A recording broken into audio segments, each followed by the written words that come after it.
Bonsoir à tous, bonsoir et bienvenue sur Nous et nos émotions. Ce soir, on va parler féminin sacré, on va parler plein de choses, pèlerinage, dépouillement. Bonsoir Céline, on va parler via Magdalena et j'invite Céline pour ce live.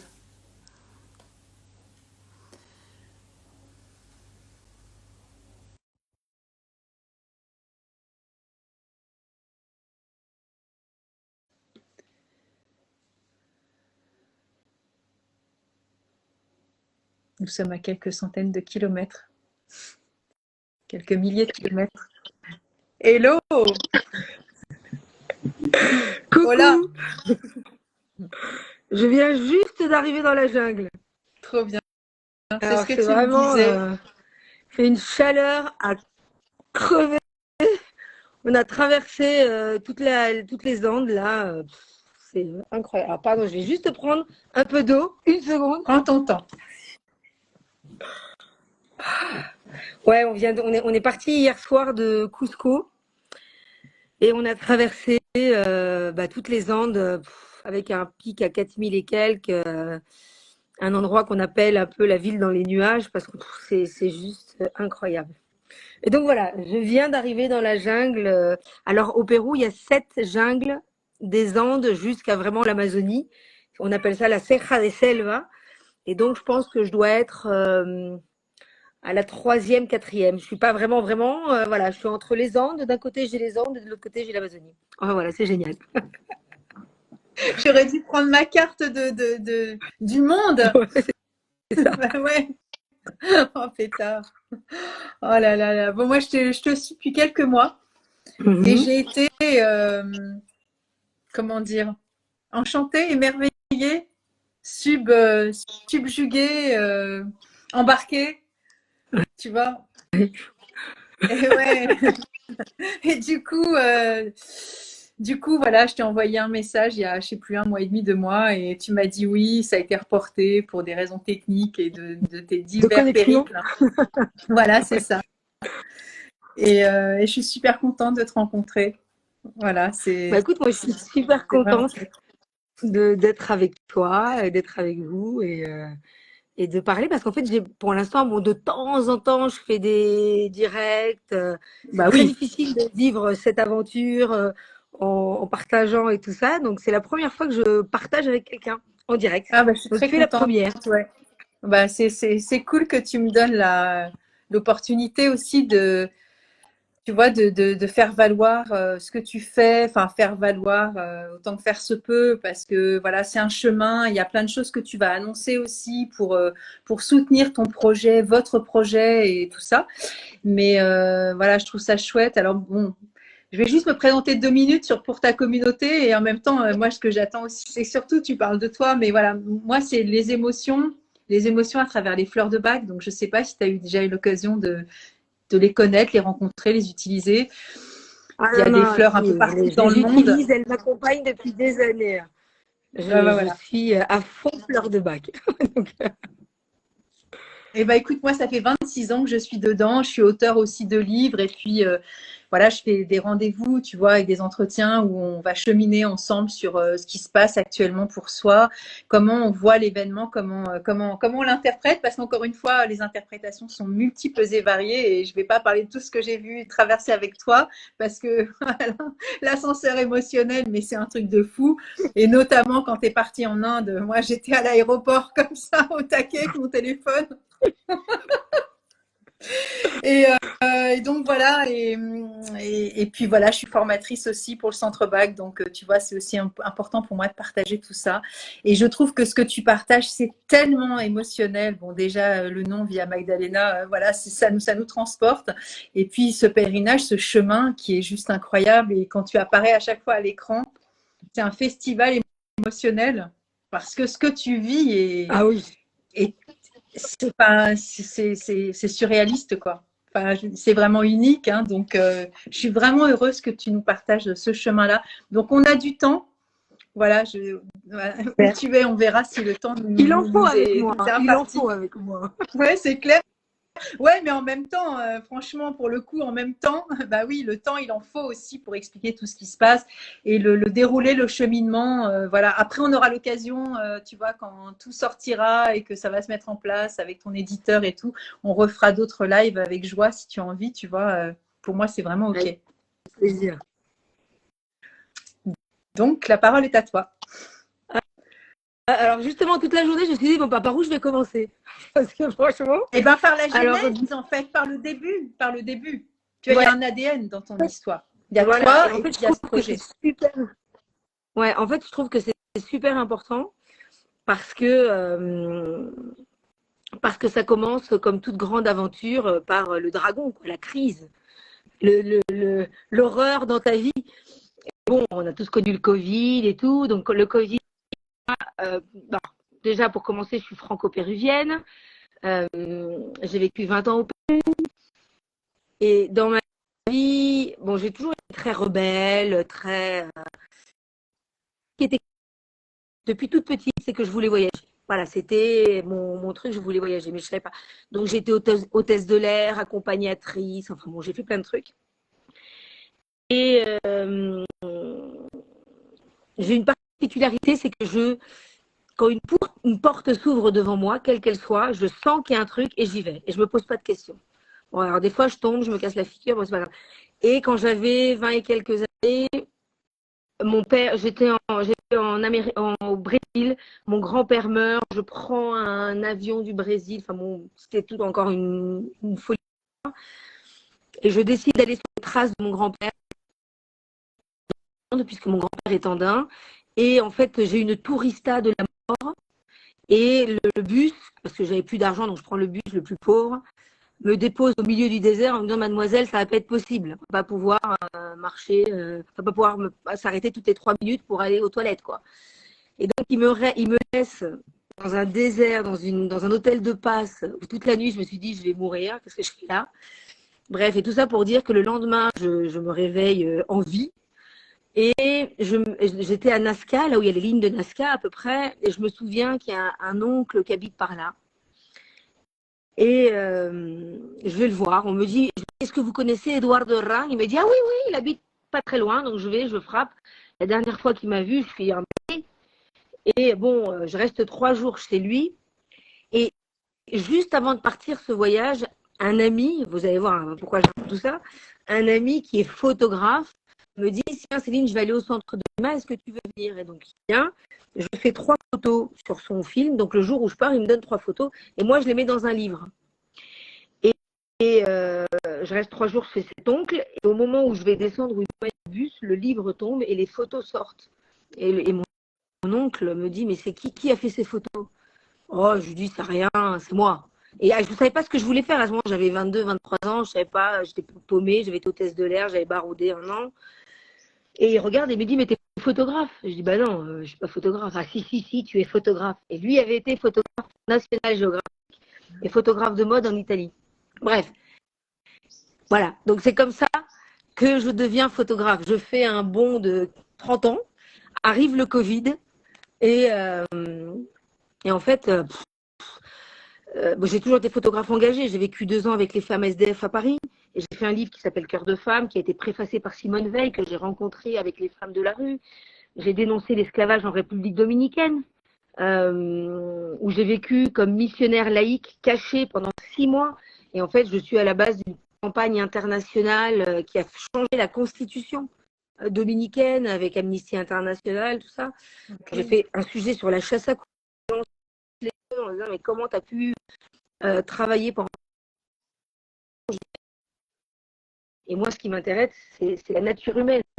Et donc, avec ce travail, j'ai interrogé l'Occident à son rapport au rituel, à la nature et à la mort. Bref, arrive le Covid et je suis au bout de ma vie, je ne sais plus ce que je veux faire. L'impression que je ne veux plus être photographe, blablabla. Je sais, et mes enfants. Je ne sais pas si tu sais, mais nous, ça micro... Je ne sais pas si tu entends, mais nous, ça micro-coupe tout le temps. Donc, je comprends tout, hein, tant mieux. Mais je veux dire, la connexion est... C'est pas grave. Bah, on essaye de continuer. Voilà. Et, Donc c'est pour ça que je 2 préviens enfants. tout le monde. Pour ceux qui arrivent, c'est pour ceux qui arrivent. Voilà. Céline est à Lima et c'est compliqué. Donc voilà, on fait ce qu'on peut. Dans Hein. les Andes. Non. Voilà. Ouais. Et donc, du coup, mes 2 enfants, en fait, j'ai de passage à Santiago. À l'âge de 7 ans, Santiago a marché 1200 km à Compostelle à l'âge de 7 ans. Et Leandro, à l'âge de 7 ans, a marché 1500 km à Rome, parce que je suis une grande pèlerine. Et quand le Covid arrive, mes 2 garçons qui ont 16 ans et 10 ans me disent, maman, on a fait notre rituel de passage, nos rituels de passage, nous sommes au père. Parce que moi, j'ai fait 2 papas différents. Et alors là, comme si j'ai un poignard dans le cœur, quoi, tu vois. Et donc, d'un côté, je suis quelqu'un de très spirituel ou sur un chemin spirituel. Et donc, mon cœur me dit, mais si tu te bats pour les garder, ça n'a pas de sens. Ce sont des garçons, dans toutes les sociétés anciennes, les mamans élèvent les garçons jusqu'à l'âge de 7, 8, 9 ans, et après, les garçons vont avec leur père. Mais alors moi, je suis au bout de ma vie, parce que je ne sais plus si je veux être photographe. Pour la première fois de ma vie, j'ai perdu le sens. Mais vraiment, hein, y a eu 10 minutes en 2022 où j'ai eu peur parce que j'ai perdu le sens. Je ne savais plus qui j'étais, où j'allais, qu'est-ce que je faisais, pourquoi j'étais, rien, quoi. Et juste à ce moment-là, en plus, je fais un vaccin et en fait, je fais une pancréatite médicamenteuse. Et donc, du coup, je termine à l'hôpital. Et j'avais, je raconte vraiment la genèse, hein. Et je me retrouve avec un kyste de 1,5 kg dans l'utérus. Et on me dit, il faut enlever l'utérus. Enfin bon, vraiment, au bout de ma vie, quoi. Et donc, du coup, à ce moment-là, il y a une journaliste de Explorer qui m'appelle et qui dit, qui vient chez moi pour faire un reportage sur la marche chez les enfants. Bon, ok. Et on discute, mais je la connais pas. Et elle est bouddhiste, mais je la connais ni d'Ève ni d'Adam, quoi. Donc ça, c'était 6 mois avant. Et donc, juste à ce moment-là, elle me rappelle et elle me dit, écoute, Céline, tu vas me prendre pour une folle. Moi, elle me dit, je suis pas catholique, je suis pas rien du tout. Elle me dit, j'ai rêvé hier soir de Marie-Madeleine qui me disait qu'il fallait ouvrir son chemin. Alors moi, je savais pas qui c'était Marie-Madeleine. Pour moi, Marie-Madeleine, c'était le nom de l'église du coin de la rue de chez ma grand-mère au Pérou, quoi. Bon, et je savais qu'elle avait à voir un truc avec le Christ, quoi, tu vois, mais pas plus, quoi. Et donc, en fait, en mettant tout ça, j'ai dit à mes enfants, ok, moi, je vous aime et je veux ce qu'il y a de mieux pour vous, mais il est hors de question que je vous attende un week-end sur 2. No way. Donc, vous partez chez vos pères et moi, je pars 1 an sur les traces de Marie-Madeleine, ouvrir la Via Magdalena. À ce moment-là, je ne savais pas que ça s'appelait la Via Magdalena, quoi. Et donc, mes enfants, au début, ils étaient là, ouais, génial et tout. Et puis, voilà, donc c'est vraiment ça la genèse du truc.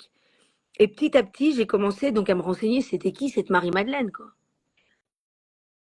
Et là, quand même, parce que je suis quand même photojournaliste, je suis quelqu'un d'engagé, qui vit en immersion.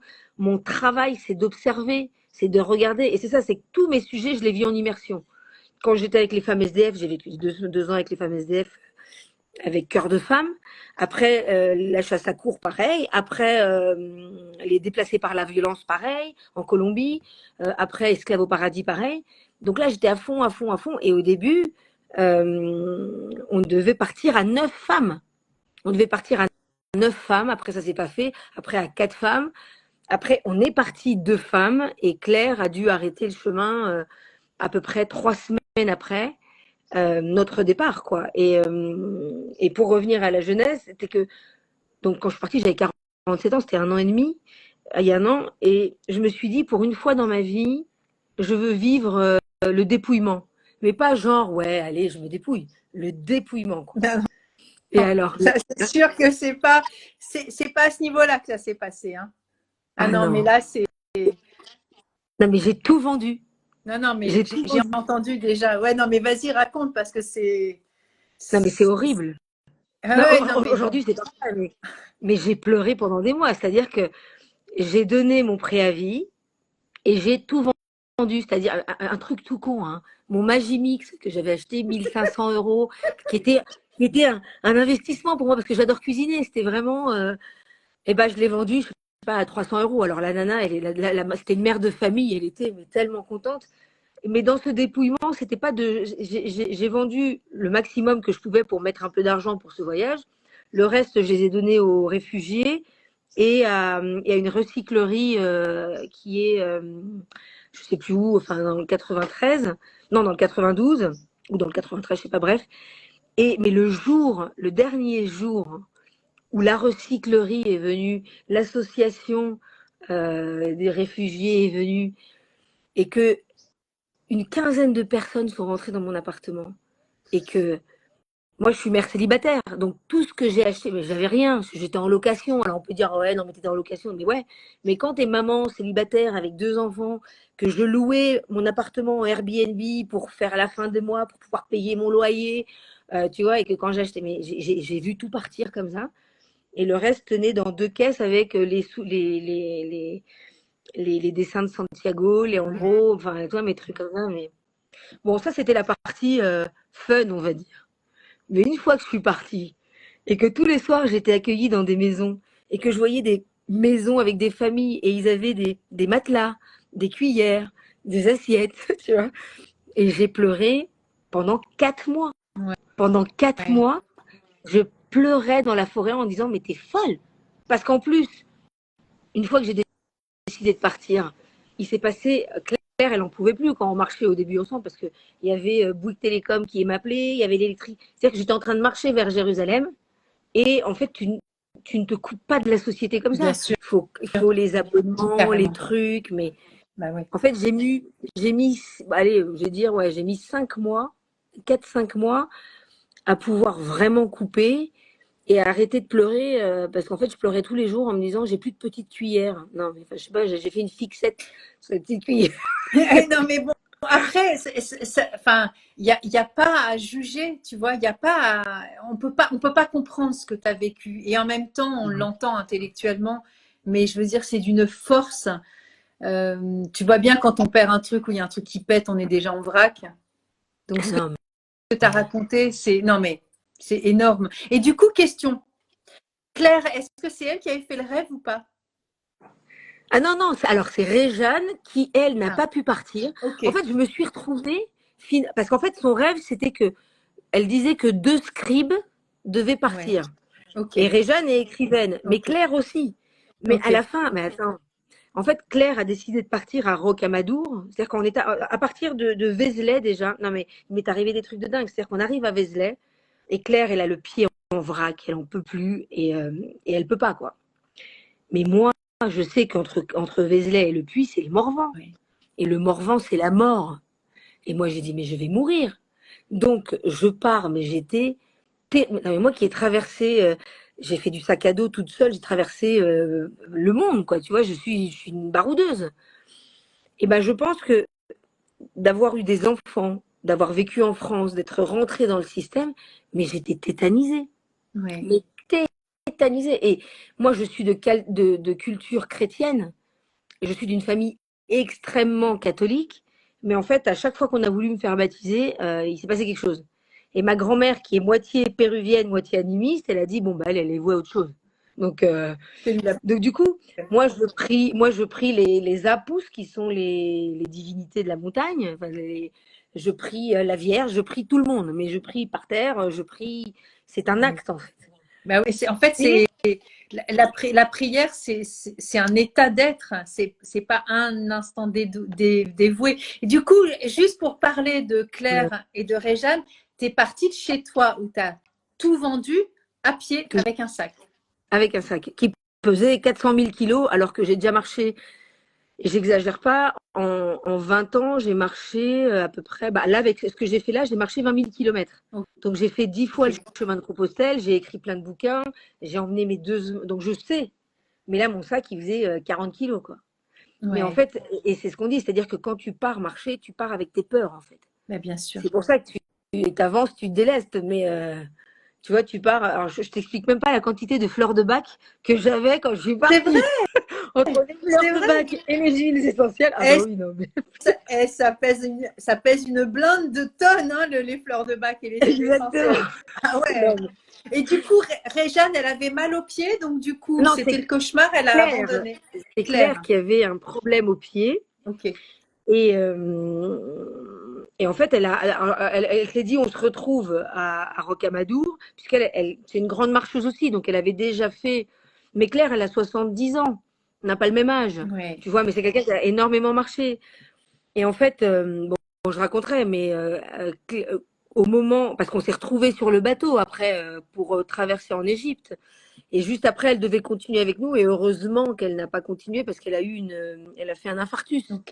Si elle avait continué, elle serait morte sur le chemin, quoi. Ok, Tout ok. est, bon, je fais un gros raccourci là, hein. Oui, Mais, bien sûr.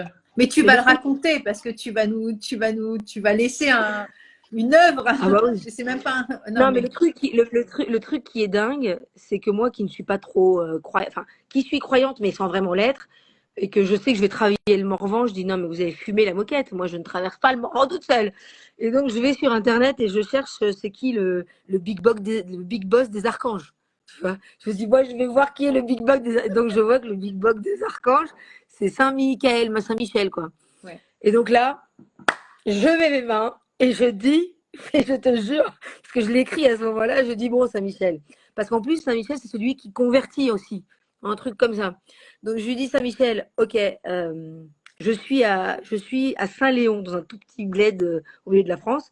Je dis, Saint-Michel, il paraît que tu es le big boss des archanges. Donc moi, il est hors de question, mais hors de question que je traverse le Morvan toute seule. Je lui dis, je suis prête à envisager pendant l'espace de un quart de seconde de me convertir si tu me trouves la solution. Écoute, je te jure, on est au milieu de nulle part.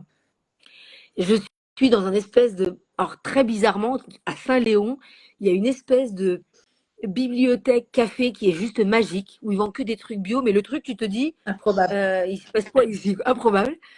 Et je termine de dire ça, il se passe 7 minutes. Et je te jure, 7 minutes à la montre. Et là, il y a une espèce de montagne géante avec une barbe qui arrive. Et donc, je la regarde et je lui dis, mais t'es qui? Alors, c'était un Hollandais. Je lui dis, mais tu vas où? Il me dit, je vais au Puy-en-Velay. Et je lui dis, t'appelles comment? Il me dit, Michel. Fabuleux. Mais le truc de fou, quoi. Et ce qui est encore plus fabuleux dans cette histoire, parce que bon, là, j'ai tellement d'anecdotes à raconter, mais celle-là, elle est énorme, c'est que Michel est un psychologue qui a fait une dépression grave, en fait. Et donc, moi, en tant que femme, et même si je suis quand même une guerrière forte, baroudeuse, j'ai peur. C'est-à-dire que le sentiment que j'ai à ce moment-là, c'est le peur de rencontrer un psychopathe, de me faire tuer, violer, couper en petits morceaux, de traverser, parce que le Morvan, les forêts, et surtout en printemps, elles sont... on est tout le temps dans la brume, mais tout le temps. Il fait très froid. C'est très archaïque, quoi, tu vois. Tu Ouais. vois des hardes de sangliers passer, des hardes, enfin, tu vois. Et donc, moi, j'ai super peur physiquement tu vois, donc j'ai besoin de me sentir rassurée physiquement. Et cet homme qui est une montagne, qui est comme ça, qui est énorme, il est très fort, mais très faible ou affaibli intérieurement, Ouais. tu vois. Et donc, du Vulnérable. coup, vulnérable. Tu Il est vois, très ça me vulnérable. fait penser à la fleur aspen. Tu vois, la fleur aspen, c'est Oui, je connais. l'inquiétude, hein, parce qu'il y a des ambiances qui nous foutent là-dedans, dans les chocottes. Moi, j'ai vécu ça du côté du Puy-en-Velay, justement, avec toutes ces forêts qui foutent vraiment la chocotte, hein. C'est ça. Ouais. Et donc, du coup, Michael et moi, on va traverser le Morvan ensemble. Ouais. Euh, et ce qui est très fort et très précieux, c'est que Michael, lui, il n'a pas peur d'aller tout seul. Et lui, il vient de Hollande. Et en Hollande, c'est plat. Donc, quand Ouais. le GPS, il lui dit, tu vas par là, lui, il se dit, mais non, mais c'est par là. Mais il n'a pas conscience qu'il y a des montagnes. Sauf que Ok. moi, je lui dis, non, mais attends, là, ok, c'est tout droit, mais il y a une montagne. Donc, tu vas mettre 4 Ouais. heures, quoi. Alors que Ouais. par là, c'est plus long, Ok. mais il n'y a pas de montagne. Mais lui, il Ouais. n'a pas cette conscience. Et donc, lui, comme il n'a pas peur, il y va. Tu vois, il va tout droit. Et moi, ce que j'ai à travailler, c'est ma peur d'être toute seule. Donc, comme je chemine, je n'ai pas envie d'y aller toute seule, hein, mais je sais que c'est ce que j'ai à travailler. Ok. Donc, j'y vais, quoi, tu vois. Et donc, on va tout le temps, on va marcher. On n'est pas souvent ensemble, Ok. mais on se fait travailler l'un l'autre, Oui. tu vois, dans nos peurs. Et d'ailleurs, ce jour-là, on est arrivé à Notre-Dame de l'Ermitage, que je recommande à toute personne. C'est un lieu magique. Donc, Notre-Dame de l'Ermitage, dans le Morvan, c'est en haut d'une montagne. C'est un ermitage qui est tenu par des sœurs philippines, mais alors, et d'une gentillesse, d'une bonté, et où il y a un rocher, mais vraiment immense, avec une grotte, où on a retrouvé une Marie-Madeleine de 1200 et quelques, et où il y a eu un massacre dans les années 1000 et quelques, parce qu'il y avait ce pèlerinage de Marie-Madeleine, et que à l'époque, l'Église ne voulait pas qu'il y ait ce pèlerinage. Et donc, il y a eu ce massacre, il y a un truc dans la forêt. Mais moi, quand je vais là-bas, je ne savais même pas qu'il y avait une Marie-Madeleine. Non, mais C'est-à-dire c'est que j'ai invraisemblable. invraisemblable. Et le truc de dingue, c'est que c'est à ce moment-là où ce projet de Via Magdalena est passé d'intellectuel à, à réel. Parce qu'en fait, nous, on marche et en fait, il y a le week-end des Saintes Glaces. Sauf que nous, on Ok. ne sait pas que c'est le week-end des Saintes Glaces. On Ah ouais. part du col du Béar. Et l'imbécile, je ne peux pas dire un autre mot, de l'hébergeur qui est là, ne nous dit pas que c'est le week-end des Saintes Glaces et ne nous dit pas que le col est fermé. Donc Ah. nous, on part, d'ailleurs, je pars, attends, c'est drôle, hein, parce que je pars avec, je vous montre, hein, quand même, je pars avec, pour que vous voyez, avec Des sandales. mon pantalon de yoga, quoi, enfin un Ouais, pantalon, ouais, ok, ok. je pars avec, donc il pleut un petit peu, je pars avec mon pantalon de yoga, j'avais une espèce de jupe comme ça, il pleuvait un petit peu, je me suis dit, bon, ça va aller.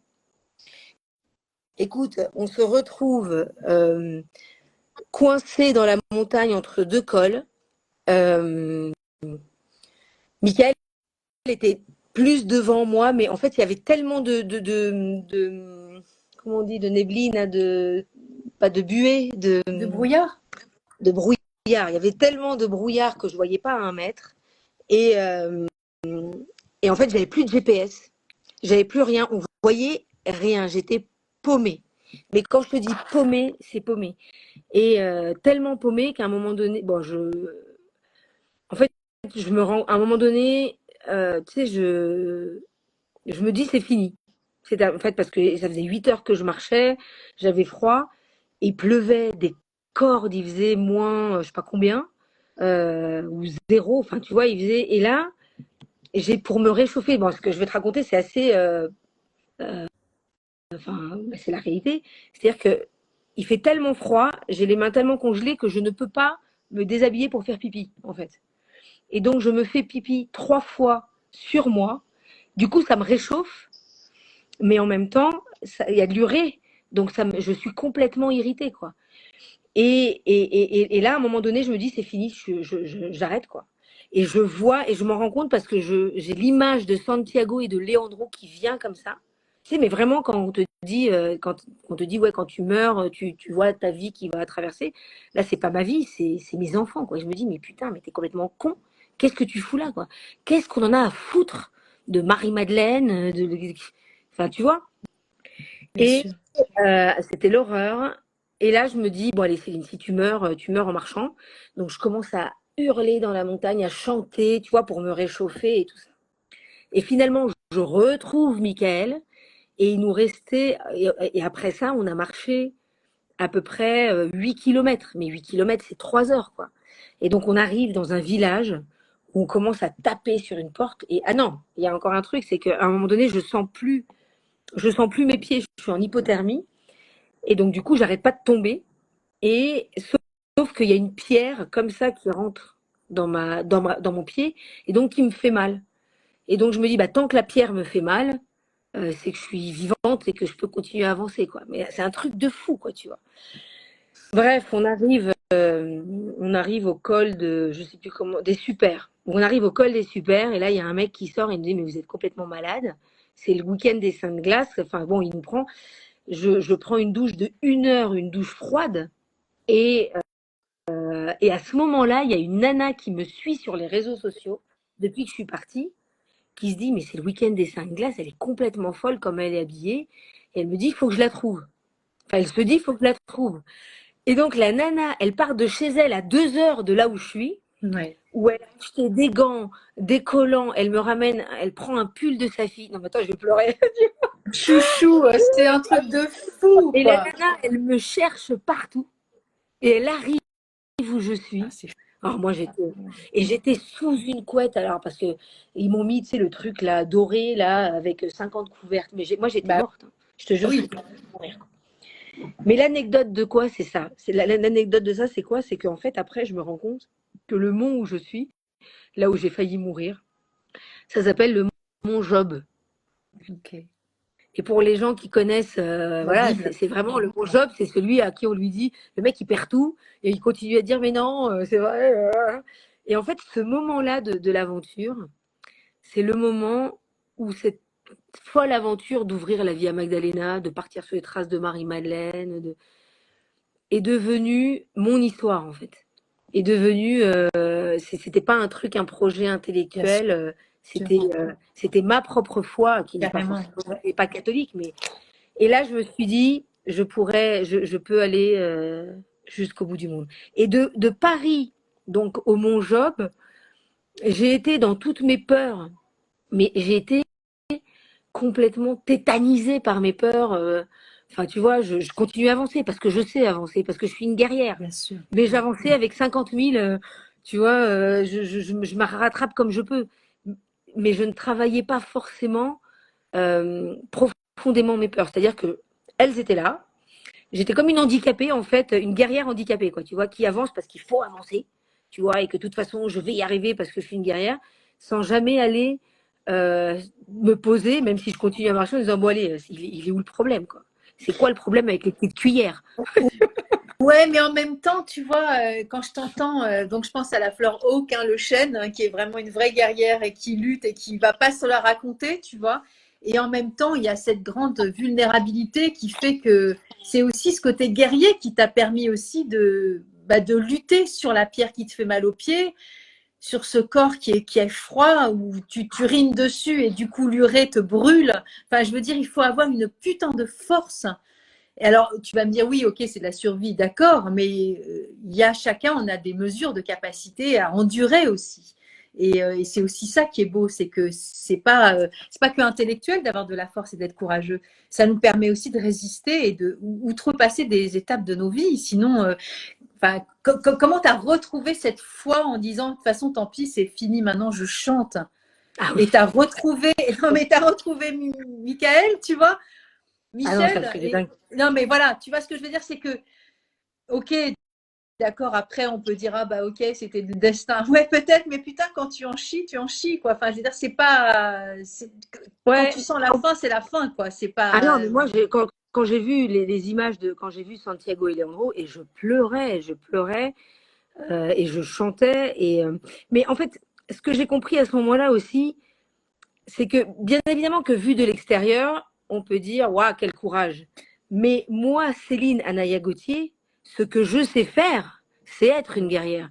Donc, Bien en sûr. étant une guerrière, je ne sors pas de ma zone de confort. Exact. Moi, ma zone de confort, sortir de ma zone de confort, ce serait habiter dans une maison, ne pas bouger, enfin, ce que j'ai fait après en Inde, le truc. Enfin, je veux dire, en Inde, bon, on en reparlera, mais j'ai appris à méditer. Moi, à part 3 secondes, c'est-à-dire que je savais pas me poser, ça me saoulait, quoi. Moi, je préfère aller traverser des montagnes, je sais. Donc j'étais dans ma zone de confort, mais à la différence, c'est que pour la première fois, parce que c'est quand même, j'étais vraiment dans des trucs extrêmes, j'ai vu en face ma vulnérabilité, ma fragilité. C'est-à-dire qu'avant, je sais que j'ai une partie, bien évidemment, comme tout le monde, mais bon, je la mets de côté, il n'y a pas le temps. Ouais. Sauf que là, non seulement parce que il s'est passé tout ça, mais le jour d'après, j'ai pris ma douche et je suis Ouais. repartie. Tu Bien vois. sûr. Sauf que je suis repartie en me disant, bon Céline, tu vas pas continuer, tu as 47 balais, il est peut-être temps que tu ailles regarder ce qui se passe à l'intérieur, quoi. Et ça fait des années que je regarde, mais quand tu es maman, tu as des enfants, tu regardes de 20h30 à 21h40, tu vois. Parce que bah, il faut aller se coucher, parce qu'il faut faire le petit-déj, parce que donc là, je me suis dit non, Céline. Et, et voilà. Et à ce moment-là, je me suis dit, je vais ouvrir la Via Magdalena, mais la Via Magdalena ne s'ouvrira pas euh, si tu ne t'ouvres pas le chemin en toi, quoi. Et si tu vas pas. Et c'est drôle parce que j'ai. Là, bon, je suis au Pérou, on fait un saut quantique, mais j'ai vu ma mère, mon père et tout, et j'ai compris tellement de choses là. Et j'ai compris ici, mais pourquoi j'ai pleuré pendant 4 mois, pourquoi j'ai eu ces peurs, tu vois, tout est lié en fait. Mais on n'a tellement pas le temps dans ce monde de se poser vraiment et d'aller, et on le fait comme on peut, et chacun fait comme il peut. Hein. Tu sais, moi, c'est de la folie, ce voyage que je suis en train de faire là.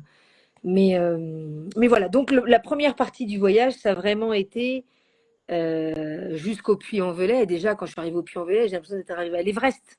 Tu vois, Ah bah ouais. parce que j'ai vraiment traversé toutes mes peurs, quoi.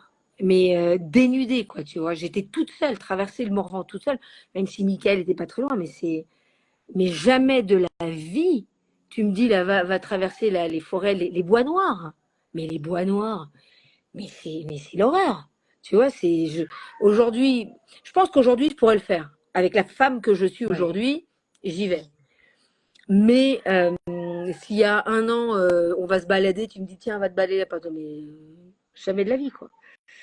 Enfin, voilà, ça a été. Et puis voilà, traverser les. En fait, j'ai traversé, mais vraiment, la première partie de ce voyage a été. En fait, aujourd'hui, je peux voir avec le passé, là, dans un mois, mon voyage termine. C'est dingue comment je reconnais toutes les étapes que j'ai vécues, quoi. Et la première étape, c'était le dépouillement. Mais le dépouillement, ok, tu peux tout donner. Mais il y a toute la peur qui vient derrière. À 47 balais, tu vends pas tout. À 47 balais, tu commences à te préoccuper, qu'est-ce que tu vas faire pour ta retraite, quoi, tu vois. Alors moi, je suis pas comme ça, mais quand même, tu vois. Et puis mes enfants, tous les gens qui m'ont écrit sans me dire que j'étais une mauvaise mère, mais quand même, Céline, comment t'as fait pour laisser tes enfants? Combien de fois j'ai pleuré, j'ai appelé mes enfants en pleurant, parce que mes enfants ce sont mes amis, en leur disant, mais j'ai peut-être commis une erreur. Et mes enfants, mais maman, t'as fumé la moquette. Tu vas à Jérusalem. Tu nous as dit que t'allais. Et ils m'ont dit, nous, tu nous as fait marcher 1700 et 1200 kilomètres, mais nous, on avait 7 ans. Nous, on a fait notre passage de petit homme. Maintenant, tu dois faire ton passage de femme. À toi de faire ton passage de femme. Et moi, je Ah ouais, la chair de poule, là, hein. Parce mais que c'est non, eux mais je qui les t'ont ai... aussi donné l'autorisation Ouais. à vivre ce cap-là, hein, ce chemin Ils m'ont initiatique. offert, ils me l'ont Mais offert. Quoi. carrément. Ils m'ont offert, ils m'ont offert, et puis la possibilité de, oui, de passer. En fait, c'est ça, c'est que je leur ai dit, et franchement, hein, je me suis dit que toute femme, tu sais, on parle du syndrome du nid vide. Ouais. Donc, et ça, c'est un truc qu'il fallait mettre en place. Toute femme où leurs enfants partent, ou même lors d'une séparation, tu vois, où la mère, eh ben, je pense que les mères devraient, alors on n'est pas besoin de partir un an, ni à Jérusalem, ni au bout du monde, tu vois, mais vraiment de se dire, bon, bah voilà, là, je vais partir marcher, ou peut-être une méditer, ou je sais pas, hein, chacun trouve son truc, pour marquer, tu vois, le passage de celui d'être mère à plein temps à celui d'être femme, parce que moi, je leur ai dit, je pars pendant un an redevenir femme, et une fois que je serai à nouveau moi, Céline Anaya Gauthier, je serai Céline, et en même temps, je serai votre maman. Je serai toujours leur maman. Mais tu vois, et aujourd'hui, avec un an de recul, je me dis, mais c'est la plus belle chose que mes enfants m'ont C'est offert, offert. C'est que offert. moi, je leur ai offert de revenir avec leur père. Et comme beaucoup de mères célibataires qui est maman, enfin maman et papa, donc flic, donc en tout cas, je vais parler de mon cas, tout le temps énervé, en train de gueuler, faites-le voir, on dirait une hystérique, parce que vraiment à la fin j'avais en tête une hystérique. Euh, Aujourd'hui, j'ai repris vraiment ma place de maman aimante. Je l'ai toujours aimée, mais tu vois vraiment cette relation, et on a une relation aujourd'hui mais jamais j'aurais espéré avoir cette relation avec mes enfants, qui ont 17 ans et 13 ans, qui sont en pleine adolescence, mais il y a une telle complicité, et un tel amour, et eux, ils sont fiers de moi, je suis fière d'eux. Enfin bon, voilà, tout est magnifique. Mais c'est magnifique. Et tu vois, par rapport au syndrome du nid vide, c'est vraiment le faire le tour de soi-même, hein, C'est tu ça. vois. C'est Parce qu'on revenir à fait, soi, que le ben centre ouais, soit ici, quoi. Parce qu'on est parce- décentré avec mais nos enfants. carrément, on fait que ça, s'occuper des autres, hein, tu vois. Je dis on. Moi, je me mets dans le même mood que toi parce que je suis maman aussi de 3 enfants avec 2 papas différents et maman solo en grande partie dans ma vie. Et à un moment donné, voilà, le but, ça a été aussi de beaucoup être très au service de l'autre avec Santori, tu vois. Et donc, là, on reprend la place du leader, hein, et donc de s'occuper de sa vie, de sa pomme et de faire le tour de soi aussi. Et après, ça ne veut pas dire qu'on ne l'a pas fait pendant ce chemin-là. Mais comme tu le dis, on le fait de 20h30 à 21h45. Et Non, encore. on n'a pas. En fait, ce que j'ai appris, il y a 2 choses. C'est-à-dire que moi, il y a 5 ans, alors on va me dire oui, mais tu es indépendante. Non, il y a 5-6 ans, moi, j'ai décidé que je travaillais plus l'été. Alors, bien évidemment, je ne suis pas salariée. Mais, et en fait, depuis le moment où j'ai décidé que je ne travaillais plus l'été, j'ai tout mis en place pour ne plus travailler l'été. Mais j'ai mis en place là, dans ce chemin, que, alors, j'ai commencé par une demi-journée, parce que même quand tu marches, tu as des obligations. Enfin, je veux dire, on pourrait dire, oui, tu marches, tu es là, tu es en train de. Non, mais enfin, tu vois, moi, j'écrivais, je faisais plein de trucs et tout. Mais j'ai mis en place le fait qu'une demi-journée par semaine, ça ne m'appartient que à moi. Mais le monde peut crever. Ce n'est pas mon problème. Tu vois, vraiment, vraiment. Et je ferme tout et et ça peut aller de prendre soin de moi, à écrire, et je ne pense pas ni à mes enfants, je leur ai dit. Et il y a un truc, c'est urgence. À moins que vous soyez en train de crever, je n'existe pas. Donc vous vous débrouillez, quoi, tu vois. Et revenir à cet égoïsme, qui n'est pas un égoïsme dans le sens où tu es là pour toi, mais ça te fait. Pour moi, il n'y a que cette façon avec laquelle tu peux t'occuper des autres, en fait, tu vois. Quand tu as vraiment un espace pour toi. Et où tu te fais du bien, tu te fais belle, mais la beauté, elle peut passer par le maquillage ou par le masque, ou par n'importe. On ne place pas tous la beauté au même endroit, tu vois. Mais la beauté, tu vois, intérieure, et ce que j'ai appris durant ce voyage, c'est vraiment à tout ritualiser, mais alors, sans être, tu vois, complètement, je ne suis pas une fan de rituel, mais tu vois, je sais, en fait, c'est ça, c'est que partir pendant 16 mois, ça a été partir à ma rencontre et me connaître et savoir qu'est-ce qui me convient. C'est complètement, tu vois, complètement con, mais j'ai découvert dans ce voyage que si je mange après 17 heures, mon corps, il n'en peut plus. C'est-à-dire que j'ai découvert à travers ce voyage que le matin, je dois manger super léger, que le midi, je mange comme un ogre, et qu'à partir de 17 heures, je ne bois plus, je ne mange plus. Et en étant comme ça, je suis tellement bien, tu vois. Alors après, est-ce que je vais réussir à le refaire en rentrant? Je ne sais pas. Mais aujourd'hui, je sais, tu vois, ce qui me convient. Et se laisser cet espace de connaissance de soi, ça commence par des petites choses, parce que tu sais, on veut tous faire des stages, des trucs, aller voir ailleurs. Tu vois, on place ailleurs, mais ça commence, en tout cas, de mon expérience, tu vois. Ça commence par des petites choses comme ça. Enfin bon, voilà, on s'est égaré, mais. Ouais, en même temps, oui, mais via Magdalena, voilà, tu m'as demandé de mettre le sous-titre du féminin sacré, mais c'est ce que tu dis depuis le début, en fait. Tu es en train de te replacer au centre de ton féminin et de ton sacré aussi, à travers cette marche. Alors évidemment, on va parler de Maria Magdalena, mais ça passe par toi, donc c'est pas de l'égarement pour moi, tu vois, ce dépouillement il va vers elle, donc forcément ce sacré là c'est aussi cette rencontre vers toi, et c'est ce langage universel dont on a besoin aussi d'entendre, parce on est dans la vie, tu vois, et là tu es dans la vie, une extra vie, tu es une extra vie, mais tu peux pas être plus que nous dans la vie que là, tu vois, non mais voilà. Et après, je ne pose pas de jugement sur la mienne ni sur celui du voisin, parce que c'est chacun notre chemin, c'est OK. Mais je veux dire, pour moi, ce n'est pas un moment d'égarement, tu vois. C'est un moment de sacré que tu es en train de livrer là. Et ce sacré-là, on y a tous droit à nos perceptions et nos aptitudes aussi. On peut goûter ce sacré, ce féminin-là, pour retrouver cette quintessence. Et ça passe par ce chemin-là que tu nous témoignes. Mais pour moi, ce n'est pas de l'égarement. Non, non. Et tu sais, j'ai rencontré des gens tellement. En fait, ce voyage, j'ai rencontré des gens tellement merveilleux, comme, je ne sais pas si tu as suivi, mais j'ai eu la chance, quand même, durant ce voyage, d'aller dans la maison de retraite où se trouvait Annick de Souzenel. Ouais. Et en fait, je vais voir Annick de Souzenel et quand quand je lui pose la question, mais c'est quoi la différence entre Marie et Marie-Madeleine? Et que du haut de ses 101 ans, elle me sourit. Elle me dit, mais on s'en fout de Marie et de Marie-Madeleine. Elle me dit, va vers toi. Et elle me Bah, dit tu une vois. chose, elle me dit, Céline, pour voir les choses correctement, il faut que tu les vois à l'envers. C'est le retournement du regard. Alors, ouais, ok, d'accord, vous êtes gentil avec vos retournements. Parce que le même jour, j'ai quand même vu Annick de Souzenel le matin et l'après-midi, Jean-Yves Leloup. La journée des Lumières. Donc, je sais plus quel jour c'est, je pense que enfin, c'est un truc de fou, quoi, tu vois.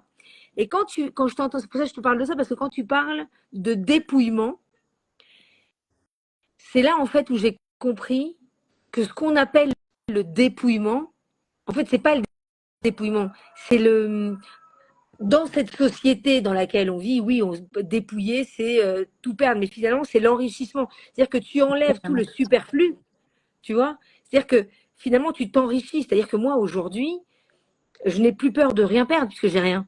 Bah, Je ne peux c'est pas avoir clair. peur. Tu vois, j'ai rien. J'ai mon sac à dos, j'ai rien, mais j'ai tout à construire.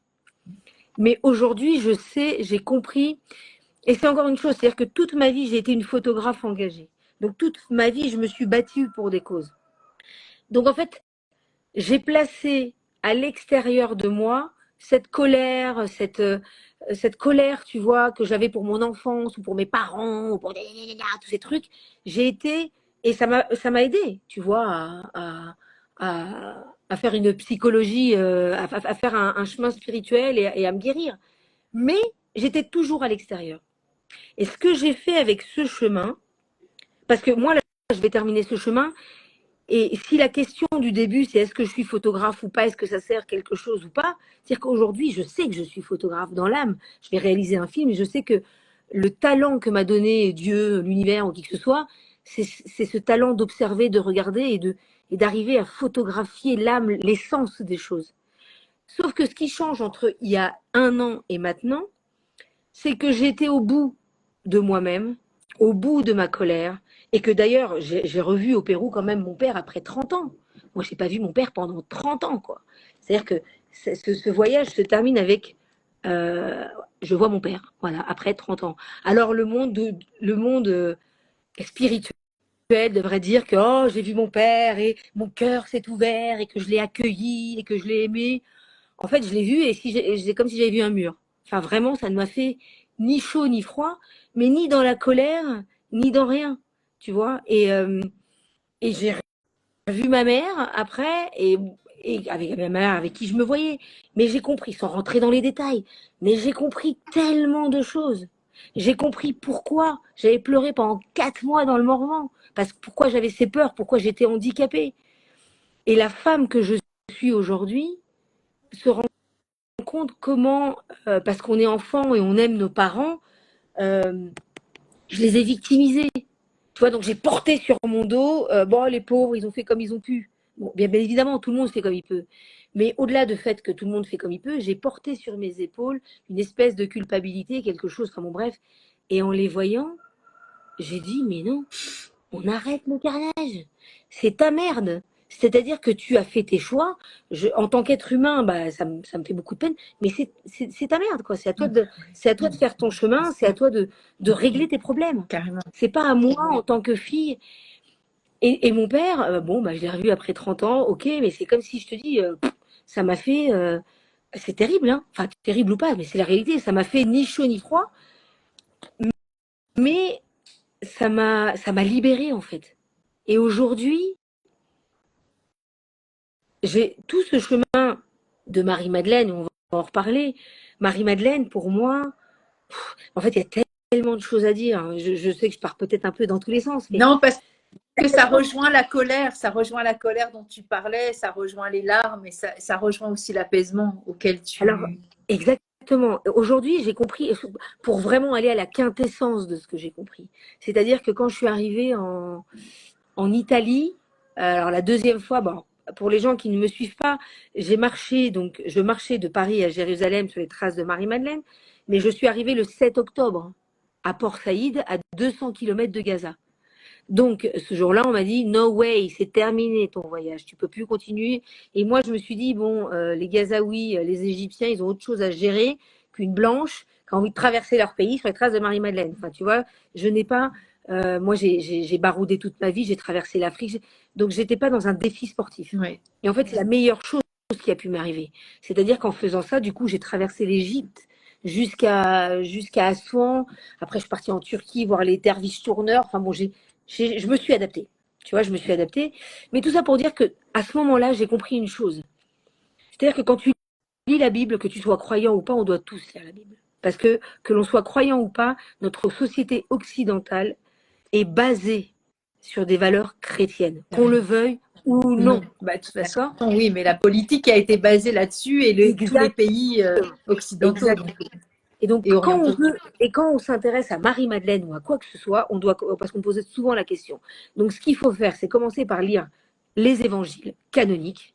Et une fois qu'on a lu les évangiles canoniques, il faut lire les textes apocryphes. Et là, on peut commencer à se dire, ah, j'ai une vision d'ensemble.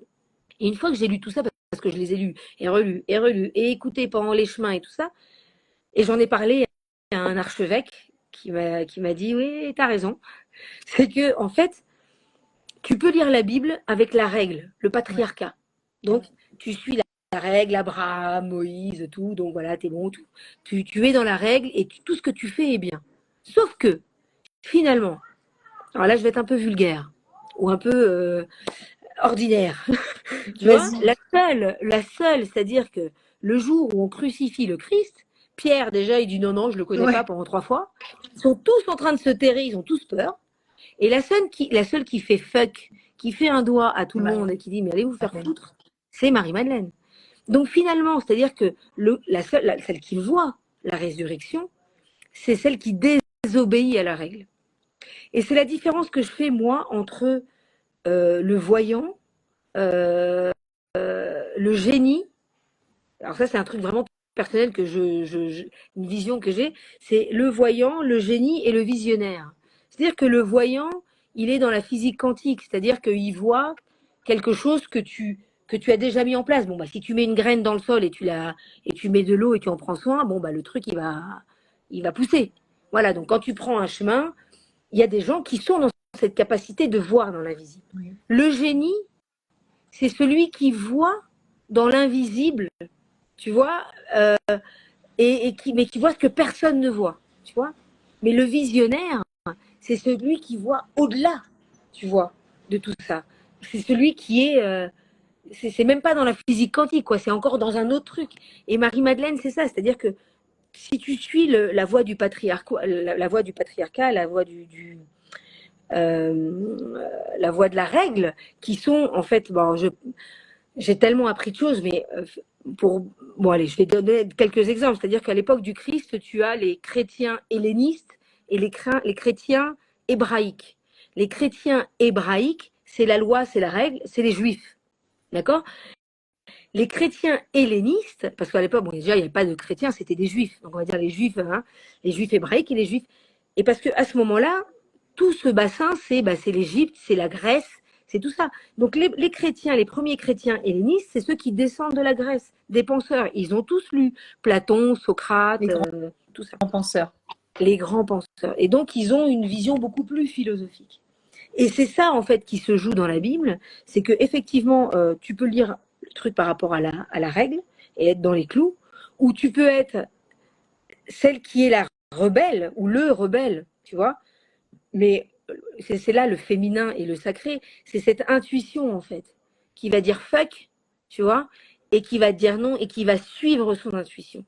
Parce que si Marie-Madeleine, elle ne sort pas, elle dit pas fuck à tout le monde, et elle ne va pas voir, elle n'annonce pas la résurrection.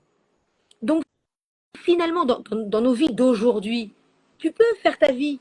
Tu vois, tu as eu ton diplôme, tu fais tes études, tu fais ci, et tu as la vie. Et c'est OK. On n'est pas là en train de dire c'est bien ou c'est pas bien. Mais si à un moment donné, tu entends au plus profond de ton être une voix qui te dit non, moi j'ai envie de travailler au cirque. Je te dis n'importe quoi, tu vois. Et qu'à un moment donné, avec toute la peur de ton âme, avec tout le... T'as l'impression de mourir, parce que c'est ça, c'est une mort. C'est la mort, et c'est ça le dépouillement dont tu disais. C'est la mort nous, on croit qu'on se dépouille parce qu'on enlève toutes nos appartenances, mais c'est Ouais, en mais pour enlevant moi, le les dépouillement, appartenances. c'est contacter aussi ses peurs, parce que tu peux te dépouiller avec tout plein de trucs autour. Tu vois ce que je veux dire? C'est quand, Mm.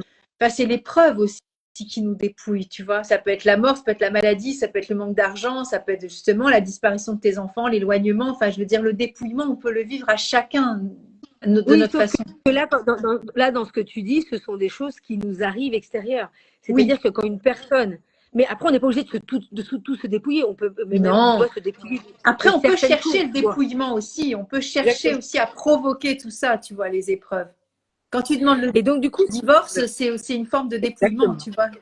Ah, oui. Ça, quoi, Ouais, divorce ou séparation. bah ouais. Et donc, du coup, c'est ça, c'est que Marie-Madeleine, elle m'ouvre. Tu vois, enfin, quand je découvre ça sur ce chemin, mais je me dis, bon, Céline, la première partie de ton voyage, ça a été de découvrir cette Marie-Madeleine. Parce que moi, quand je pars de Meudon, bon, je connais à peu près qui est Marie-Madeleine. Mais de Paris jusqu'à Port-Saïd, je vais rencontrer j'ai rencontré Renaud Sailly, qui est le plus grand exégète de France à l'école de Jérusalem, où on a parlé pendant 8 heures en sentier Qatar, où du coup, moi, j'étais complètement hallucinée, parce que moi, bon, tout le monde connaît l'Inquisition, mais entre connaître l'Inquisition et aller mettre ton nez dans l'Inquisition, tu Pas vois, pareil. parce que quand on te dit que, non mais un truc de fou quand même, il faut réfléchir, c'est-à-dire que déjà, Jésus aurait dit à Marie-Madeleine, va dire à mes frères. C'est exactement ce que Dieu a dit à Moïse. Non, à Abraham. Enfin, ou je sais plus qui, là, qui lui dit, va dire, voilà. Donc, Jésus dit à Marie-Madeleine, va dire à mes frères. Et donc, genre, Marie-Madeleine, elle arrive en France, et puis elle se dit, non, moi, je vais me mettre dans une grotte, et puis 7 fois par jour, je vais aller dans le ciel pour voir mon bien-aimé. Et en plus, quand on sait que ce sont les dominicains qui gardent la Sainte-Baume, alors que ce sont quand même les dominicains qui ont brûlé les sorcières. C'est-à-dire que quand on va vraiment dans le fond, là je fais des grands trucs, mais quand on va dans le fond de l'histoire, et qu'on se rencontre Renaud de Sailly, on se rend compte que le pape Innocent III, qui n'est pas du tout innocent, c'est lui qui met les croisades et tout, et qui demande à Dominique, qui devient Saint Dominique, de mettre en place l'Inquisition. Donc ceux qui vont, et aujourd'hui, je ne suis pas en train de dire des bêtises, il faut juste chercher. Les gens qui nous écoutent, ils peuvent aller chercher. C'est l'histoire C'est-à-dire de que France, hein. ce sont eux qui vont aller dire que si on met un chrétien dans de l'eau bouillante et que c'est-à-dire que c'est eux qui vont imaginer les, les tortures. Les pires C'est eux qui vont tortures. Hein. percuter. Donc aujourd'hui, au XXIe siècle, on nous dit que Marie-Madeleine est dans une grotte où elle a terminé sa vie et qu'elle 7 fois par jour elle monte dans le ciel. Après, quand tu vas en Égypte, moi je fais le pont avec Marie l'Égyptienne, qui est encore une autre histoire. En fait, tu vois, et je me dis non mais il y a un loup là, il nous raconte des conneries quoi. Et donc de Paris, donc de Meudon jusqu'à Port-Saïd, je vais remonter toute l'histoire de Marie-Madeleine, mais vraiment historique. Je vais aller rencontrer des exégètes. En fait, je vais rencontrer du plus scientifique avec des historiens Ouais. au plus ésotérique. Parce que ésotérique, c'est intérieur. Hein. Exotérique, extérieur. Ésotérique, intérieur. C'est-à-dire qu'aujourd'hui, on dit, oh, ésotérique, c'est bizarre. Mais non, enfin, ésotérique, ça veut juste dire intérieur. Et donc, je ne vois pas pourquoi je ferais plus attention à ce que me dit même la Bible, tu vois, qui a été écrit quand même ça a été par les évangélistes et non pas par les apôtres. Et les évangélistes existaient quand même, donc l'an 300, c'est le moment, enfin c'est quand même c'est l'Empire romain, c'est-à-dire que Jérusalem est une province de Rome. Donc tu vois, je vais commencer à faire un travail d'enquête de folie. Je vais me plonger dans la sexualité de l'Antiquité romaine. Et là, c'est là où on voit la Madone et tout. En fait, et tu commences à comprendre tout entre l'Égypte, les trucs. Enfin, puis après, quand tu te lances dans l'histoire d'Isis et d'Osiris et que tu vois les premiers chrétiens, en fait, quand tu lis l'histoire d'Isis et d'Osiris, c'est exactement, mais à la virgule près, c'est même insolent, l'histoire de Jésus et Marie-Madeleine. Oui, Faut pas c'est un déconner, quoi. copier-coller, ouais. Non, mais attends, t'as quand même le Milan sur le corps d'Osiris, quoi. Tu vois? C'est l'Esprit Saint. Donc tu vois, mais ce qui ne veut pas dire que Jésus et Marie-Madeleine n'ont pas existé. Ce qui veut dire en revanche que les premiers chrétiens, comme ils étaient rien, c'était une secte, ils ont dû s'accaparer en fait des croyances égyptiennes pour pouvoir se fondre dans le décor. Et le truc qui est génial ici, et c'est là où j'ai compris, et ça me ramène au rituel que j'ai fait ici dans les Andes, mais c'est un truc de fou, c'est un truc de fou. C'est-à-dire que dans le temple d'Assouan, qui aujourd'hui, enfin, il faut quand même rappeler que le temple d'Assouan a été construit par les Romains, non pas par les Égyptiens. Et donc, pour la première fois dans les hiéroglyphes, il y a un tout petit hiéroglyphe que j'ai pris en photo où on voit Isis accoucher d'Imhotep. Donc, Imhotep qui est romain. Et donc, ce que j'ai compris moi, enfin, ce que c'est mon interprétation et de mon point de vue, c'est que c'est la première fois dans toute l'histoire que l'on passe d'un dieu nature, parce qu'avant, en fait, Osiris, c'est la terre noire d'Égypte, Seth, c'est le désert, tu vois, et Isis, c'est le fleuve. Donc, à chaque fois, on nous parle que d'agriculture, des de bonnes métaphore saisons et aussi. tout. Exactement. C'est-à-dire que les étoiles, comment ça s'appelle, la ceinture d'Orion disparaît pendant 70 jours du ciel égyptien et c'est l'époque des pluies. En fait, tout s'entremêle. Et pour moi, dans mon analyse, c'est à ce moment-là que les dieux, donc on parle il y a très longtemps, deviennent humains. C'est-à-dire qu'on passe de divinité liée à la terre, et parce qu'en fait finalement c'était une de mes réflexions dans le sentier Qatar, quand je marchais entre Roque-Fixade et Montségur, dans cette nature qui est juste incroyablement vivante. C'est le lieu en France où j'ai senti une nature, j'ai l'impression d'être dans l'Amazonie. Ouais. Je me suis dit, mais Céline, la croyance, ça pousse pas dans les arbres, ça pousse pas dans la terre. C'est-à-dire que c'est cultuel, c'est culturel, c'est pas naturel, quoi, tu vois. Et c'est dans ce hiéroglyphe-là, pour la première fois où les Romains veulent mettre la main sur l'Empire égyptien, mais nous, on est tellement des bouseux en Europe qu'ils peuvent pas venir, tu vois. Et donc, ils se font accoucher d'Isis. Et c'est là où le divin passe à être humain, Incarné. incarné. Non, mais c'est énorme, tu vois. Donc, enfin bon, ça part dans tous les sens, mais Mais donc, du coup, cette Marie-Madeleine, jusqu'à ce moment-là, donc je vais dire jusqu'à Assouan, j'étais vraiment sur les traces de Marie-Madeleine, d'Isis, du féminin et je me posais la question, justement, quelle est la place du féminin dans le sacré? Donc, jusqu'à Assouan, j'étais là-dedans. Et après, quand je suis à Assouan, je reçois un coup de fil et on me dit ouais, il y a une nana qui, au Nouvel An, fait une retraite derviche tourneur à Konya. Moi, je suis une folle de Rumi depuis très longtemps, mais que je regarde comme ça de loin, hein, tu vois. Et j'ai la chance d'avoir rencontré avant ce voyage, je sais pas qui me l'a envoyé, mais quand même, un homme extraordinaire qui me suit dans toutes ses folies, qui est un fou de voyage et qui m'a dit je viens avec toi. Et donc quand il entend ça, il me dit Céline, on prend le 4x4 et on se casse à Konya. Bah moi je me suis dit de toute façon je me suis donné 1 an et demi, 1 an, donc soit je rentre chez moi la queue entre les jambes et je me dis oh là là c'est bon, je suis au bout de ma vie, j'ai fini, soit advienne que pourra, on se casse et ce voyage se termine en août 2024 quoi qu'il arrive, où qu'on aille.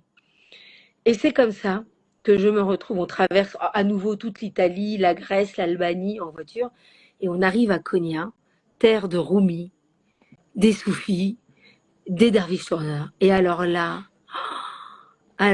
ça a été. Si j'avais une chose à retenir, j'ai eu l'impression, la sensation, et comme je te dis, moi je ne suis pas religieuse. J'ai une relation au divin, mais je ne peux pas dire Dieu. Mais là, j'ai eu l'impression, en entendant parler les soufis et en voyant les derviches tourneurs, j'avais l'impression que ce que je disais, c'était qu'il y avait de la dentelle de Dieu, quoi. Je sais pas. Ce qu'il dit, c'est tellement. J'avais l'impression d'être arrivée à l'origine, vraiment d'être, tu vois, parce que du coup j'ai fait des zikrs, ce qu'on appelle des zikrs, c'est les danses, tu sais, quand ils sont comme ça, et il y a une hyperventilation, et en fait les soufis disent que Dieu a caché euh, une part de vérité dans le souffle de chacun, et qu'il faut il faut qu'ils chantent tous ensemble pour non pas connaître Dieu, parce que les soufis ne veulent pas connaître Dieu, ils veulent faire l'expérience de Dieu. Et donc du coup, ils sont tous comme ça, les yeux fermés, et tu vois, et à un moment donné, si je te mets quelque chose devant les yeux, tu serais capable de me dire, mais là, il y a un homme, tu vois, il y a un humain.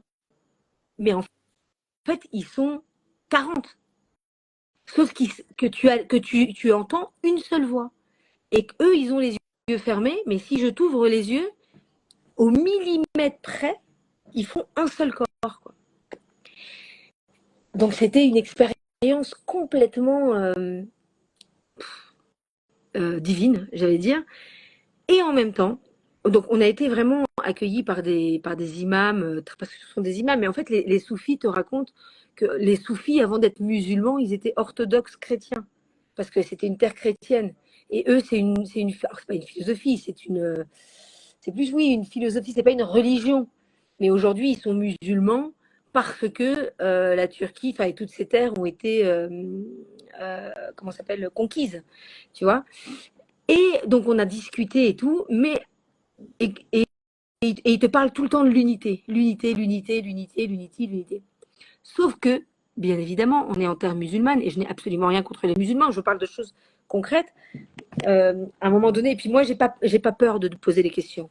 Donc après le zikr, on est avec l'imam et je dis à l'imam, écoutez, je suis vraiment honorée et heureuse d'avoir vécu ce que j'ai vécu ici, c'est merveilleux. Mais il y a un truc que je comprends pas.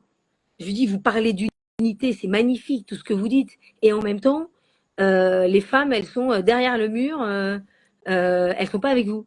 Donc je lui dis, comment on peut parler d'unité quand on laisse la moitié de l'humanité sur le banc, tu vois. Et je lui dis, je suis pas là pour vous provoquer. Je lui dis, moi, je suis dans une quête initiatique et je veux vraiment, je suis prête à tout accepter, à tout entendre, à tout comprendre. Mais il faut que vous m'expliquiez.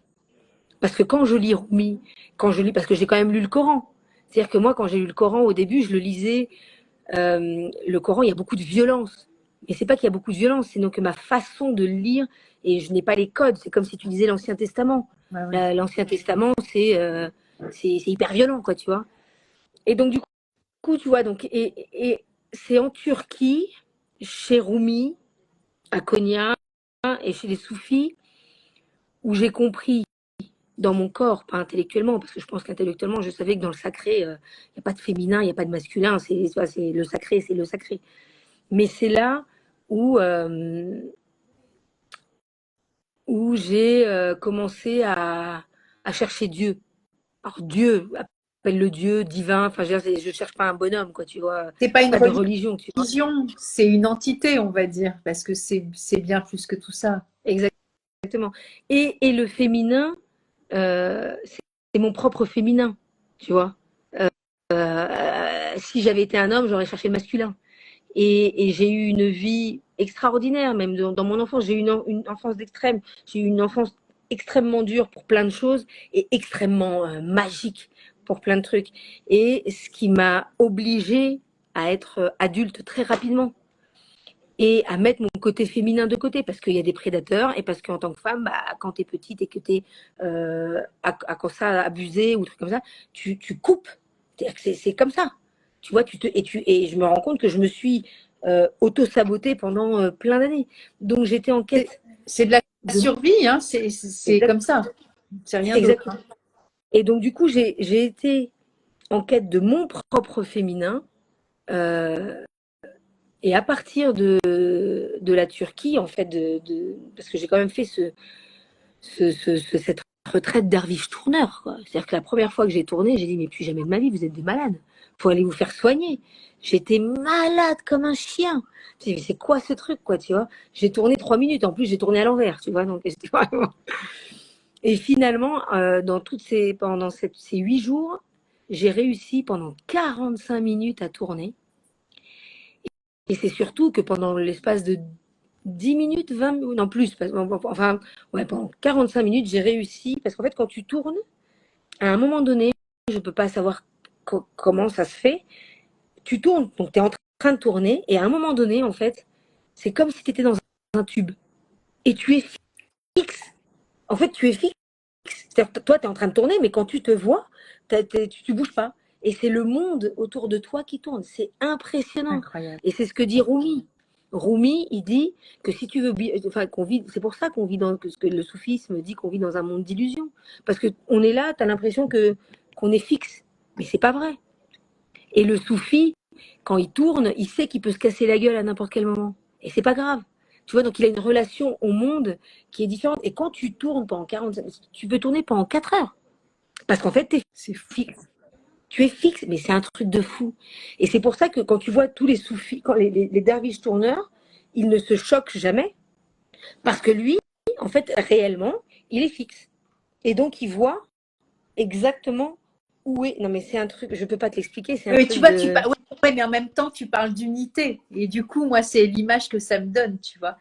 C'est Mais c'est ça. tout ça, mais c'est un, en fait. Et donc, tout ça, c'est harmonieux, en fait. Je sais pas si c'est vraiment le mot, mais Non, mais en fait, ce que ça m'a fait penser, c'est que, et c'est ce que dit Rumi, hein, Rumi m'a beaucoup aidé dans mon analyse, c'est que Rumi, quand même, il dit, faut quand même être débile pour chercher la paix. C'est-à-dire que comment tu peux chercher la paix dans un monde qui est en perpétuel mouvement? Ça n'a pas de sens. C'est-à-dire que la seule paix que tu peux trouver, c'est d'être toujours en adaptation avec ce qui se passe. Tu vois, tu es dans le mouvement. C'est-à-dire que une planète, elle va pas s'arrêter. Oh non, j'en ai marre, je m'en fous, je m'arrête. Non, bah non, tout s'arrête. Et donc, c'est pour revenir, pour les gens qui nous écoutent, pour revenir à un truc concret, c'est-à-dire que le voyage initiatique, il commence par le voisin qui t'emmerde tous les jours, que tu supportes plus, tu vois, qui te rend fou. C'est-à-dire qu'il est là, elle est là, ton initiation. c'est C'est-à-dire clair. que, non, mais C'est c'est rien là, d'autre. non, mais c'est ça. Et on peut faire un voyage initiatique En étant tout en, chez soi. tout en étant chez soi. Et plus on pousse, en fait, les murs de notre vision, alors, ce que j'ai appris, c'est ça. En fait, il y a un livre à lire que je conseille. J'ai eu je l'ai lu, plus les chapitres, chaque chapitre, je l'ai lu au moins 4 fois, hein. Et à la 4e fois, j'ai fait, oh, j'avais rien compris. Tu vois, c'est L'épreuve de l'amour de Rumi. Il faut absolument lire ce livre. Parce qu'il t'explique, en fait, finalement, on est dans une époque où on cherche tous, tu vois, l'initiatique, on cherche tous, tu vois, ce voyage. Ouais, voilà, ces épreuves. On vit dans une espèce d'illusion, qu'on parte voyager ou qu'on reste chez soi, de cette quête de soi. Voilà ce que je cherchais, la quête de soi. Mais en même temps, la quête de soi, on la cherche. Pourquoi? Parce que on veut être en paix. Tu vois, on veut être heureux. Sauf que quand tu lis ce livre, il le dit beaucoup mieux que moi, donc lisez-le. Il t'explique que c'est à travers l'épreuve et la douleur, en fait. Et que la douleur, d'ailleurs, le douleur, quand on parle, le doux mensonge, quoi, tu vois. Et, et l'idée n'est pas d'avoir mal. C'est pas, oh oui, je veux avoir mal. C'est que quand tu acceptes la douleur et petit à petit, donc tu augmentes tes frontières, en fait, ta tolérance à la douleur, mais même de l'âme. Je te parle même pas de la douleur physique. Et donc ça te permet d'accéder à des épreuves qui vont te ramener de plus en plus à toi-même. Et plus tu vas être là-dedans, et plus tu vas vivre ça. Rien n'est une, comment on appelle ça, ah, j'ai perdu le mot. Rien n'est. Permanent. Bon, non, non, non, rien n'est une. Ay, caracho. Ça va venir. Bref, tu sais, quand tu. Rien n'est une fatalité. Tu vois, rien n'est une fatalité. Euh, tout est tout est un moyen. Tout ce que tu vis, absolument tout ce que Tout, tu vis quand tu rates le métro tous les tout, matins, tout, tout, tout est une tout. façon d'aller te connaître toi-même, quoi. Mais carrément, Et mais moi, c'est comme ça que j'envisage la vie. Sinon, ça n'a aucun sens. exactement. Ça n'a aucun sens. Tout est langage pour ce chemin vers soi. Et plus on est en lutte contre ce quotidien-là, et plus on est dans la fuite de ce truc-là, et moins on est dans cette connexion à ce qui nous est proposé. Pour moi, c'est vraiment des états modifiés de conscience, tu vois, à chaque fois, parce que c'est cette perspective-là aussi d'accueil de ce qui se passe et comment je gère le truc qui fait que, voilà, on sort de son, voilà, de ses certitudes aussi, parce que on est très codifié avec, on doit réagir comme ça avec ça, ça on réagit comme ça c'est la case du tiroir de ça, mais c'est pas ça la vie en fait. On doit toujours apprendre à se déstructurer de ça. Sinon, Alors, on est en fight permanent, tu vois, et on est en réponse automatique, mais c'est pas ça la vie. et moi, j'ai une belle image que j'ai proposée à mes enfants et qu'ils ont totalement adoptée. Je leur dis, écoute, ta vie, c'est comme une maison. D'accord? Et dans ta maison, tu as 14 pièces. Donc, tu as la cuisine, tu as le gymnase et tu as plein de chambres. Donc, tu peux effectivement décider de vivre ta vie dans la même chambre, tu vois, qui est la chambre de l'égoïsme ou de la fainéantise ou même du bonheur. Tu vois, ah, toute ma vie, je suis heureux. Voilà. Il n'y a pas de bon ou de moins bon. C'est pas ça le truc. Ou tu peux te dire, bon, écoute, ça fait 40 ans que je suis heureuse. Ça ne veut pas dire que je vais chercher le malheur. Ça veut dire que peut-être je vais juste faire un pas de côté pour me un peu, tu vois, chercher autre chose. Et ça va peut-être être inconfortable, mais je vais apprendre autre chose, tu vois. Et c'est justement changer de chambre, quoi, tu vois. Et moi, ce voyage, moi, je te dis, je vois la relation que j'ai aujourd'hui avec mes enfants, mais c'est la relation que j'aurais toujours rêvé. Enfin, j'ai toujours rêvé d'avoir, mais j'étais incapable d'avoir cette relation parce que j'ai eu une enfance qui était très dure, très stricte, et donc du coup, il fallait que je justifie en fait mon enfance. Donc pour justifier mon enfance, il fallait que j'éduque mes enfants pareil, quoi. Tu vois. Et et vraiment, tout ce voyage où je me suis, comme dit, dépouillée, j'ai eu tellement peur, j'ai, j'ai beaucoup cheminé, beaucoup pensé à mes enfants. Tu vois, à leur éducation, je leur ai donné. Et avec le recul, je me suis dit, mais t'es complètement folle, ma pauvre. T'es trop dure, c'est trop si. Alors après, mes enfants, parce que nos enfants, ils nous aiment tout le temps. Ils me disaient, maman, t'es la meilleure maman du monde. Ouais, enfin bon, oui, parce que je suis ta mère, c'est sûr. Mais alors là où je dirais que je suis la meilleure maman du monde, mais comme n'importe qui peut être la meilleure maman du monde, ou le meilleur papa du monde, c'est juste à un moment donné d'aller regarder ses blessures et tu vois, et de regarder pourquoi on agit comme ça avec nos enfants. Et surtout d'avoir cette capacité de dire à nos enfants, pardon, je te demande pardon, quoi. Et c'est ce que j'ai fait avec Santiago et Leandro, quoi. Tu vois, du coup, ils étaient gênés, quoi. Je disais, c'est bon, maman, t'es gênante, là. Non, c'est Ouais, mais important. bon, C'est important c'est de pas poser grave, c'est les fait, mots. c'est fait, Ouais. carrément. Non, non, mais bon, Et tu vois, et, non, mais c'est ça, et et j'ai, de leur dire, de poser les mots, quoi, tu vois. Et de dire, par exemple, à mon grand-fils, qui est quand même assez bordélique, lui dire, bon, écoute, j'ai ma part de responsabilité. Bon, tu as eu une maman qui est bordélique, donc ça vient. Donc maintenant, tu es une partie de toi est comme ça. J'ai une partie de responsabilité. Tu dois maintenant vivre avec ça et faire de la meilleure façon pour que ça corresponde à la vie.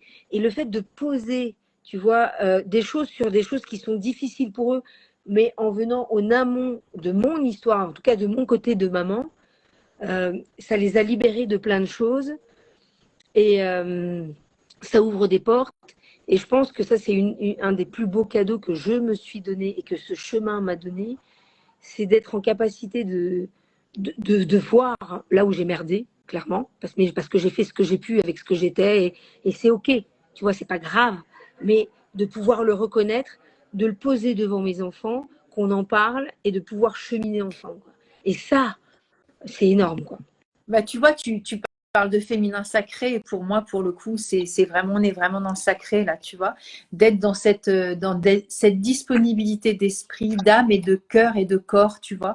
Alors, voilà, c'est plus facile à dire qu'à faire, parce que moi, j'ai fait le même chemin, tu vois, de demander pardon aussi et de me reconnaître dans mes vulnérabilités, dans mes failles, etc. Parce que voilà, mes enfants, ils sont beaucoup plus grands que toi, hein. Et, et donc, du coup, cette ouverture-là, je trouve qu'on est, enfin, moi en tout cas, c'est comme ça que je l'ai vécu, c'est ma pleine puissance, tu vois. C'est mon sacre aussi de pouvoir être dans cette authenticité-là, dans cette forme d'humilité, tu vois. Et c'est pas faire un mea culpa. Je veux dire, je me sens pas coupable. Tu vois, j'ai commis des actes ou des mots, ou j'ai eu des actes ou des comportements, tu vois, qui étaient ce Pas qu'ils aligné. étaient, tu vois. Mm. Voilà. Et pour le coup, le fait d'acter, d'en parler, je trouve que ça donne aussi du sacré dans la relation, tu vois, dans la qualité humaine et qui est au-delà de tout, en fait, au-delà de l'éducation, au-delà de tout ça, tu vois. Et je trouve que d'avoir ces relations comme ça avec ses enfants, alors bon, c'est eux. Après, je dis souvent dans les lives, ce serait plutôt à eux de parler de moi, tu vois. Non, mais bon, il faut aussi être clair, tu vois. Mais après, le retour qu'ils en ont, bon, c'est 31, 28 et 22, tu vois. Et ils ont un retour bienveillant jusqu'à preuve du contraire. Mais voilà, je trouve que c'est aussi ça, tu vois, cette part de féminin. Et cette féminité-là, c'est aussi avoir cette humilité-là aussi, je trouve, dans la relation de l'autre à soi, avec cette part de vulnérabilité qui redonne aussi à l'autre cette faculté aussi de reprendre aussi son pouvoir face à la toute-puissance de la mère ou de la femme ou ce qu'on veut, tu vois, ou du père, hein. C'est pareil. Oui, bien sûr. Et ouais, et pour revenir sur la Via Magdalena, d'un point de vue très concret, enfin moi je suis tellement honorée et hallucinée parce que j'ai quand même au 21e siècle ouvert un chemin. C'est-à-dire qu'aujourd'hui je suis en pourparlers avec la Fédération française de randonnée pour que ce chemin existe vraiment, quoi. Comme le chemin de Saint-Jacques de Compostelle, comme le chemin de la Via Francigena ou d'autres chemins. C'est génial. Donc après, c'est pas moi, Céline Anaya Gauthier, ça passe par mon prisme, par mon courage et par ma force de l'avoir fait, et puis par ma force de le porter maintenant, parce que là, c'est toute l'administration et tout hein, que j'affronte, parce que Auquel tu es confronté, ouais. la première réunion avec la Fédération française de randonnée, je vais dire qu'il m'attendait au tournant. Hein. Il me dit, mais tu te prends pour qui, Ouais. quoi? Ça s'est très, très bien terminé. On est resté 4 heures ensemble. Et là, maintenant, ça y est, c'est parti pour qu'on travaille main dans la main. Mais ce que je veux dire, c'est que ce chemin qui va aller de Paris, pour les gens qui partent de Paris, mais vraiment, il va partir de Vézelay jusqu'à l'île de la Madeleine en Sardaigne. Et il y aura une déviance, enfin pas une déviance, une variation qui peut aller jusqu'à Éphèse en Turquie. Et c'est pas beaucoup trop de temps parce qu'en fait, on traverse juste l'Italie et il y a un ferry qui nous emmène à Éphèse qui est vraiment à l'arrivée, quoi. Donc, t'as une semaine de plus de marche. L'idée de ce chemin, c'est vraiment de marcher sur l'histoire du féminin. Parce que se battre, le MeToo aujourd'hui, c'est important. Être féministe aujourd'hui, c'est important. Se battre contre, parler de la violence faite aux femmes, c'est important. En revanche, ce n'est pas, c'est pas suffisant. C'est-à-dire que quand on se plonge dans l'histoire, on se rend compte quand même qu'on s'est foutu de notre gueule. Et là, je parle vraiment de choses concrètes. C'est pas, je suis pas en train de canaliser Marie-Madeleine ou Saint-Jean ou je ne sais qui. C'est-à-dire que moi, je pars vraiment des textes. Je pars des textes et je pars de ce qu'on a aujourd'hui. Donc, rédigé à 95%, 99% par le patriarcat. Voilà. Donc, moi, je pars de ça. Et donc, quand on part de... Parce qu'il faut se souvenir aussi que la Gaule, c'est-à-dire que la moitié de la France, l'Italie, Israël, enfin toute cette partie-là, c'était Rome. C'était l'Empire romain. C'est-à-dire qu'aujourd'hui, on dit, mais qu'est-ce que Marie-Madeleine est venue faire? Il nous raconte des conneries, ça n'a rien à voir. Bah si. C'est-à-dire que Narbonne, c'était une province de... Narbonne était une province de Rome, quoi. Et il faut savoir que la femme de Ponce Pilate, c'est Claudia Procula, qui vient de Narbonne. Tu vois, mais ça, c'est historique. On ne l'a pas inventé, quoi, tu vois. Donc, quand on dit que Marie-Madeleine vient en France et on sait que Claudia Procula était une des femmes qui finançait, en fait, Jésus et elle était très proche de Marie-Madeleine, c'est historique. Donc, l'idée, quand on marche de, de Vézelay à l'île de la Madeleine, on traverse en fait toute l'histoire de Marie-Madeleine. Parce que pareil, quand on m'a dit, mais qu'est-ce que va avoir Marie-Madeleine avec le sentier cathare? Une des hérésies cathares, c'était quand même de dire que Jésus... Je me remets en direct parce que ça s'est coupé et du coup j'avais peur de perdre cette partie-là. Et du coup je l'ai mis... voilà, je ne sais pas si vous allez revenir, j'espère que oui. Et je vais rappeler Céline, j'espère que tout ira bien. Merci de revenir, c'est super gentil et ça s'est coupé. Et du coup, Céline va revenir. Hein. Je vais aller chercher Céline.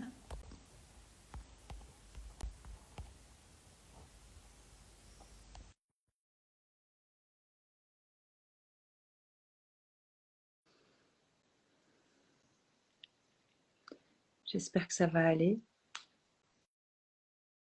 Ah, te revoilà. Ah, du coup, je suis partie dans la... T'as bien Non, mais c'est pas grave. fait, t'as bien fait. Mais en fait, j'avais tellement peur de perdre cette partie-là parce que Ouais. personne ne me répondait. Je savais pas si du coup, ben, j'étais toute seule, si ça venait de moi ou si ça venait de toi. Enfin bon, bref. Non, mais je crois qu'on a trop parlé, en fait. Non, mais c'est pas grave. Écoute, tu sais quoi, voilà, hein. Il faut bien qu'il y ait une fin. Oui, oui, oui, oui. Non, mais alors, ce que je disais pour terminer, pour un prochain, hein, je vais me mettre là. Attends. C'est que l'idée de ce chemin de 2500 kilomètres, c'est que chaque personne qui l'emprunte d'un coup ou en plusieurs fois, c'est qu'il puisse cheminer dans l'origine, en fait, dans l'histoire de pourquoi au 21e siècle, ère de l'intelligence artificielle, le féminin est encore une question. Enfin, c'est juste hallucinant, quoi. C'est juste, c'est un truc de fou, quoi. Pour moi, je comprends pas que ce soit encore un sujet. Mais quand on marche de Paris en traversant, en allant à Vézelay, en traversant le Morvan, des lieux que j'ai découverts, que je ne savais même pas, quand on marche du Puy-en-Velay à Rocamadour, où il y a les deux Vierges noires, et aujourd'hui, on sait, non, aujourd'hui, personne ne sait. Moi, je sais parce que j'ai fait les recherches que Conques était un haut lieu de pèlerinage de Marie-Madeleine qui a été complètement, tu vois, mis de côté. Quand on traverse le sentier Cathare et qu'on se rend compte qu'une des hérésies était qu'on disait que Jésus et Marie-Madeleine étaient mariés, mais il y a des éléments, il y a plein de choses. Enfin, et qu'on arrive à la Sainte-Baume dans une grotte où soi-disant Marie-Madeleine serait là et aurait passé les 30 dernières années de sa vie en priant et en allant, et que c'est gardé par les dominicains. C'est-à-dire que tout ça se fait à des moments de l'histoire. Rien n'est anodin, en fait. Et tout ça, en fait, va mener à ce que tu ne peux pas ce que tu ne peux pas contrôler, tu vas mettre une chape dessus, quoi, tu vois.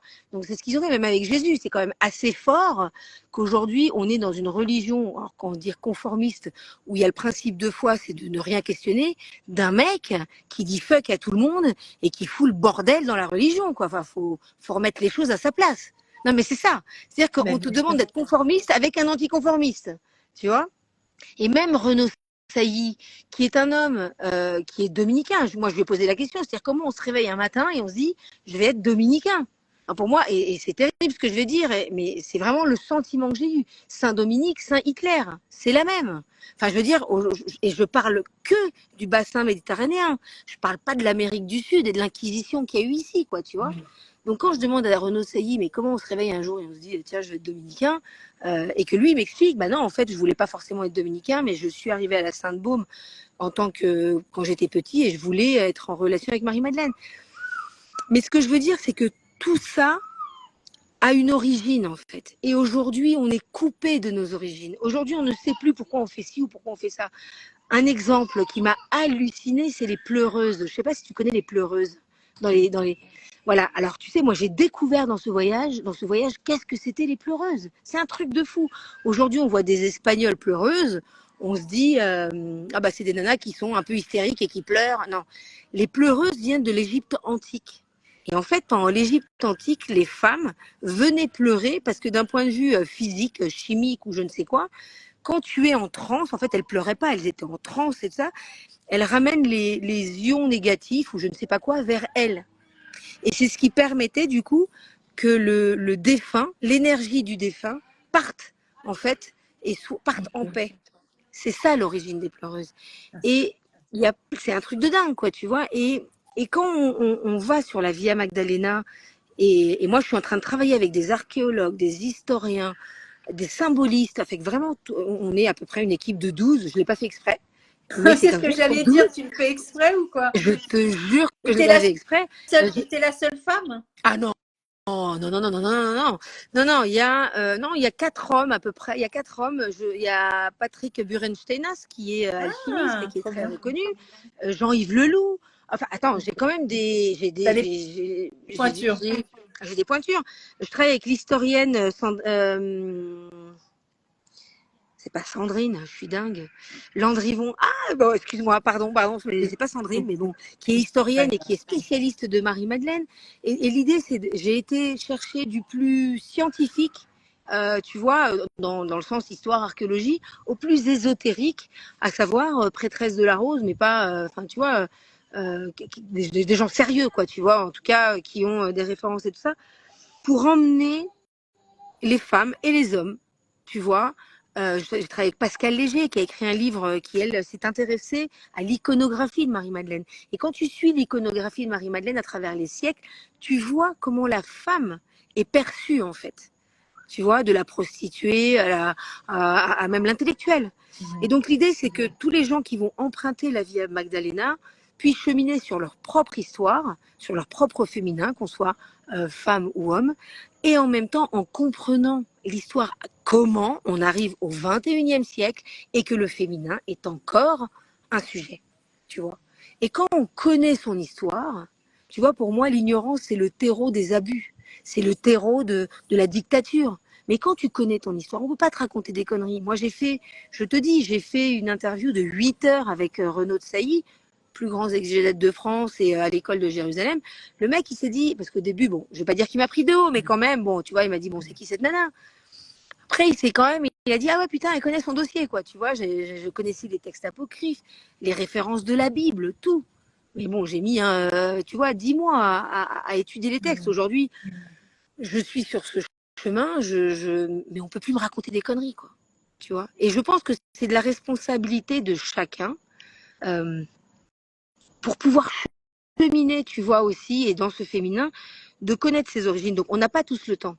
Donc, le but de ce travail que j'ai fait, au-delà de mon chemin spirituel et personnel, c'est vraiment d'aller récolter toutes ces informations et d'aller faire des ponts et des liens entre plein de gens, mais comme Annick de Souzenel, comme Jean-Yves Leloup, comme Pascal Léger, comme Patrick Burensteinas, comme Sylvaine Landrivon, qui sont des pointures. Ça fait 40 ans, ça fait 50 ans, que ce soit dans le spirituel, dans l'historique, dans l'archéologie, qu'ils travaillent sur ça pour donner les éléments à chacun de revenir à sa souveraineté, tu vois, et qu'on puisse pas nous raconter des conneries, tu vois. Donc du coup, tu peux pas me raconter des conneries, ça c'est comme ça, c'est comme. En tout cas, aujourd'hui, à l'instant T, on est le 12 avril, non, on n'est pas du tout, on est le 12 juillet, je sais même pas quelle date on est. Le 10. On est en juillet, ouais. Voilà. Aujourd'hui, le 10 juillet 2024, historiquement, voilà où on en est et voilà ce qu'on sait. Donc aujourd'hui, on peut pas nous raconter que non, tu vois. On peut pas. Moi, j'ai quand même entendu le 22 juillet 2023 à la Sainte-Baume, j'ai entendu l'évêque ou l'archevêque, oui, c'est l'évêque, je sais plus comment il s'appelle, dire, et c'est enregistré, je l'ai enregistré, qui dit que Marie-Madeleine est une pauvre femme qui donne son corps parce qu'elle cherche le sou, quoi. Non, mais il se fout de notre gueule.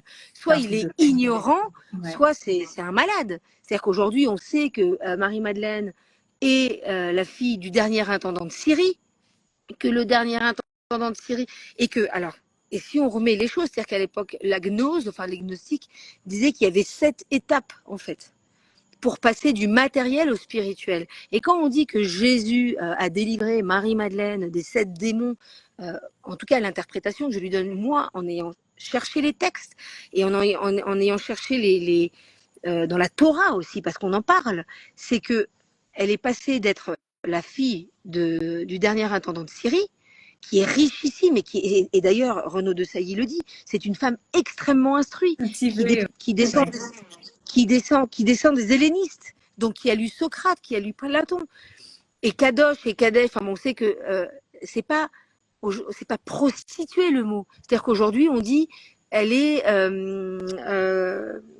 comment on appelle ça, qu'elle s'insubordonne, quoi. Elle est insubordonnée, elle est c'est pas prostituée le mot. Bon bref, elle est en fait toute femme à l'époque qui lit, qui écrit et qui s'exprime en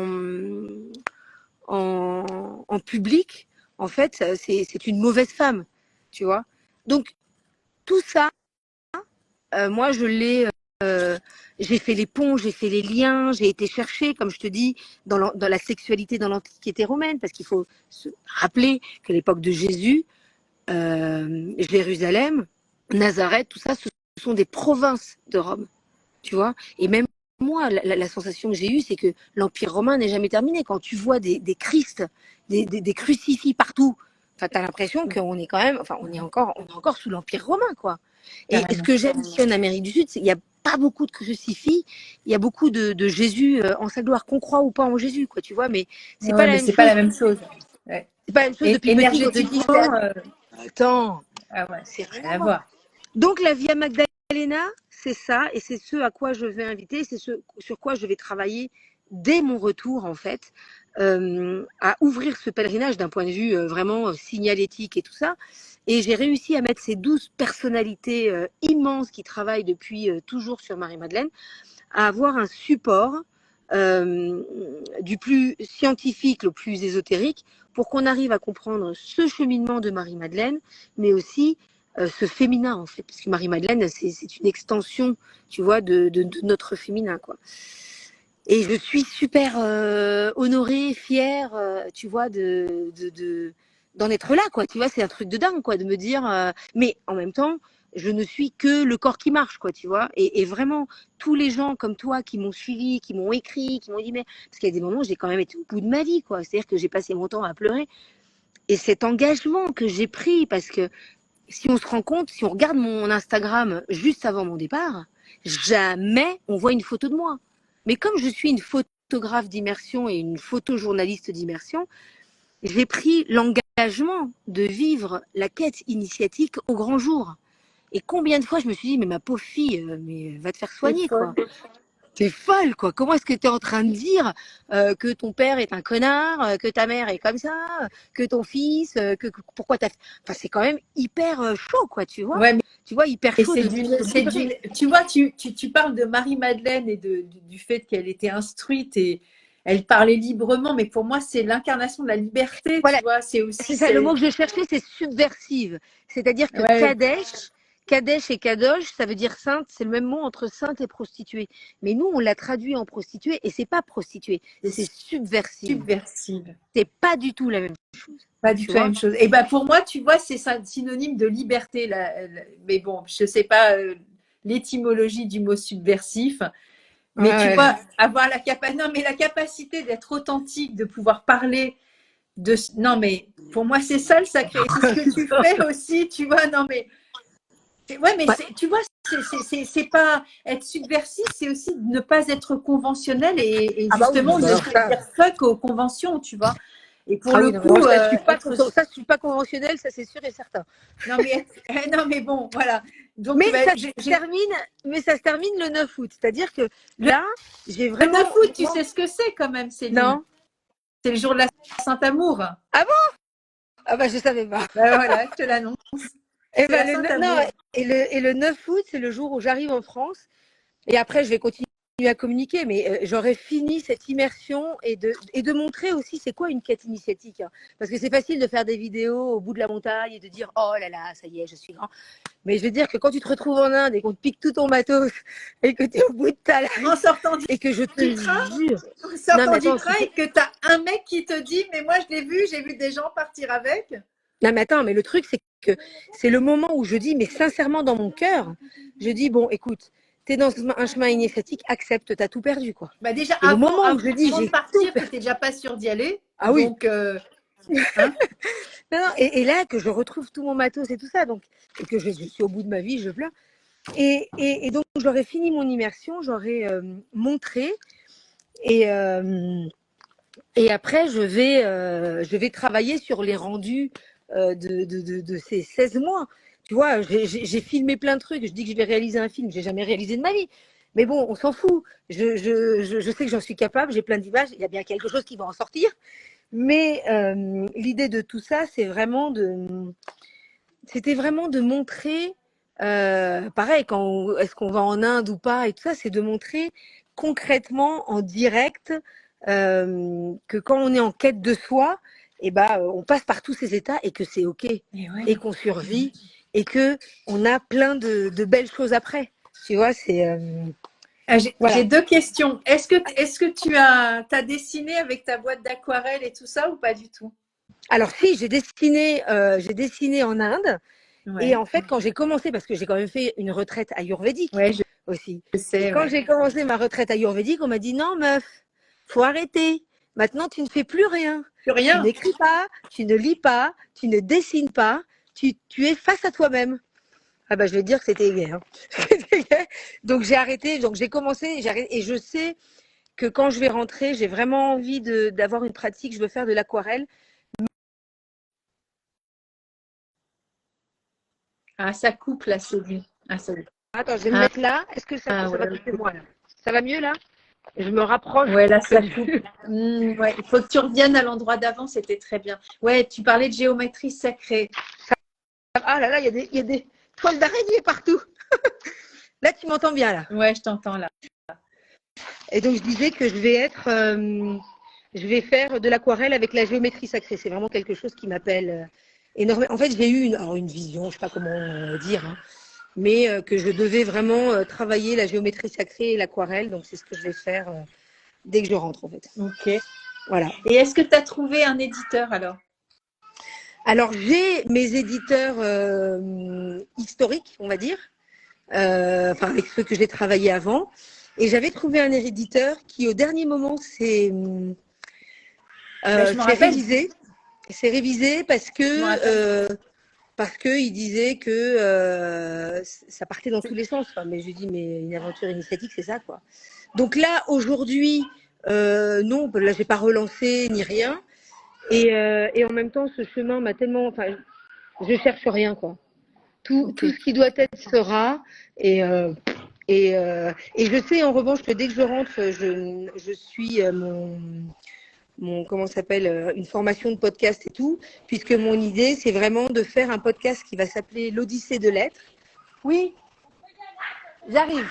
Bon, il faut que j'y aille. Je vous dis, avant d'y aller. L'idée, c'est vraiment de faire un podcast qui va s'appeler l'Odyssée de l'être et qui va prendre une question. Ça va commencer par Marie-Madeleine. Et l'idée, c'est d'avoir 10 interviews ésotériques pour faire le tour de la question. Par exemple, donc ça va être sur Marie-Madeleine, mais ça va être la question du féminin dans les mathématiques. Tu vois, est-ce que le principe du féminin existe dans les mathématiques? Enfin voilà, c'est à chaque fois je prends un sujet et je vais aller chercher 10 visions complètement différentes, pas forcément complémentaires, pour que chacun puisse aller chercher la substantifique moelle de ces personnes qui depuis 20 ans, 30 ans, 40 ans cherchent pour nous aider à cheminer dans notre propre chemin en fait. Voilà. Donc ça c'est une des choses. Et puis, je mets en place, parce que j'ai eu énormément de demandes, des marches avec des groupes de 8 femmes, 10 femmes maximum, sur la Via Magdalena. Là, le premier va être au mois de septembre, où on part sur le Sentier Qatar. Donc, le groupe est à moitié plein pour l'instant. Et donc, c'est sûr que le chemin se fait. Et l'idée, ça va être cheminer sur les traces de Marie-Madeleine, mais en posant une intention. Et apprendre à être pèlerin, en fait, sur les chemins, mais dans la vie. Voilà, à peu près. Mais du coup, vous partez de Vézelay? Non. Non, là, on va partir on va partir de Foix, en fait, et on va jusqu'à Bugarache. Voilà. Et pour Pâques de l'année prochaine, on part de Vézelay et on marche pendant 10 jours de Buzy.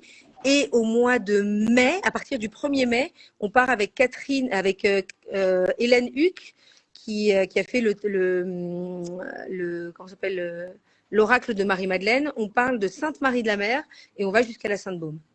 Et celui de Pâques, on part avec Otavia, qui est sur Instagram comme symboliste pèlerine. Et l'idée, c'est qu'on va avoir 2 marches par saison à peu près, avec des groupes de femmes, parce que j'ai eu beaucoup de demandes, pour leur apprendre à être pèlerine, à être sur les traces de Marie-Madeleine, et dans cette quête du féminin, de l'histoire du féminin, des symboles et tout ça. Et je vais devoir vous quitter. Magnifique, Céline. Je vais devoir vous quitter parce qu'il y a ma famille là qui va me tuer parce que je suis avec mes cousins, ma cousine, tout le monde. Ouais. Je me dis, moi, t'es gentille, Céline, avec tes directs là, mais parce qu'on a des bébés. Merci beaucoup, Céline. Quoi? Merci beaucoup et à bientôt. Merci à vous, merci. Je t'embrasse, merci à toi et on se reparlera. Très vite, ouais. Merci Ciao. beaucoup. Au revoir.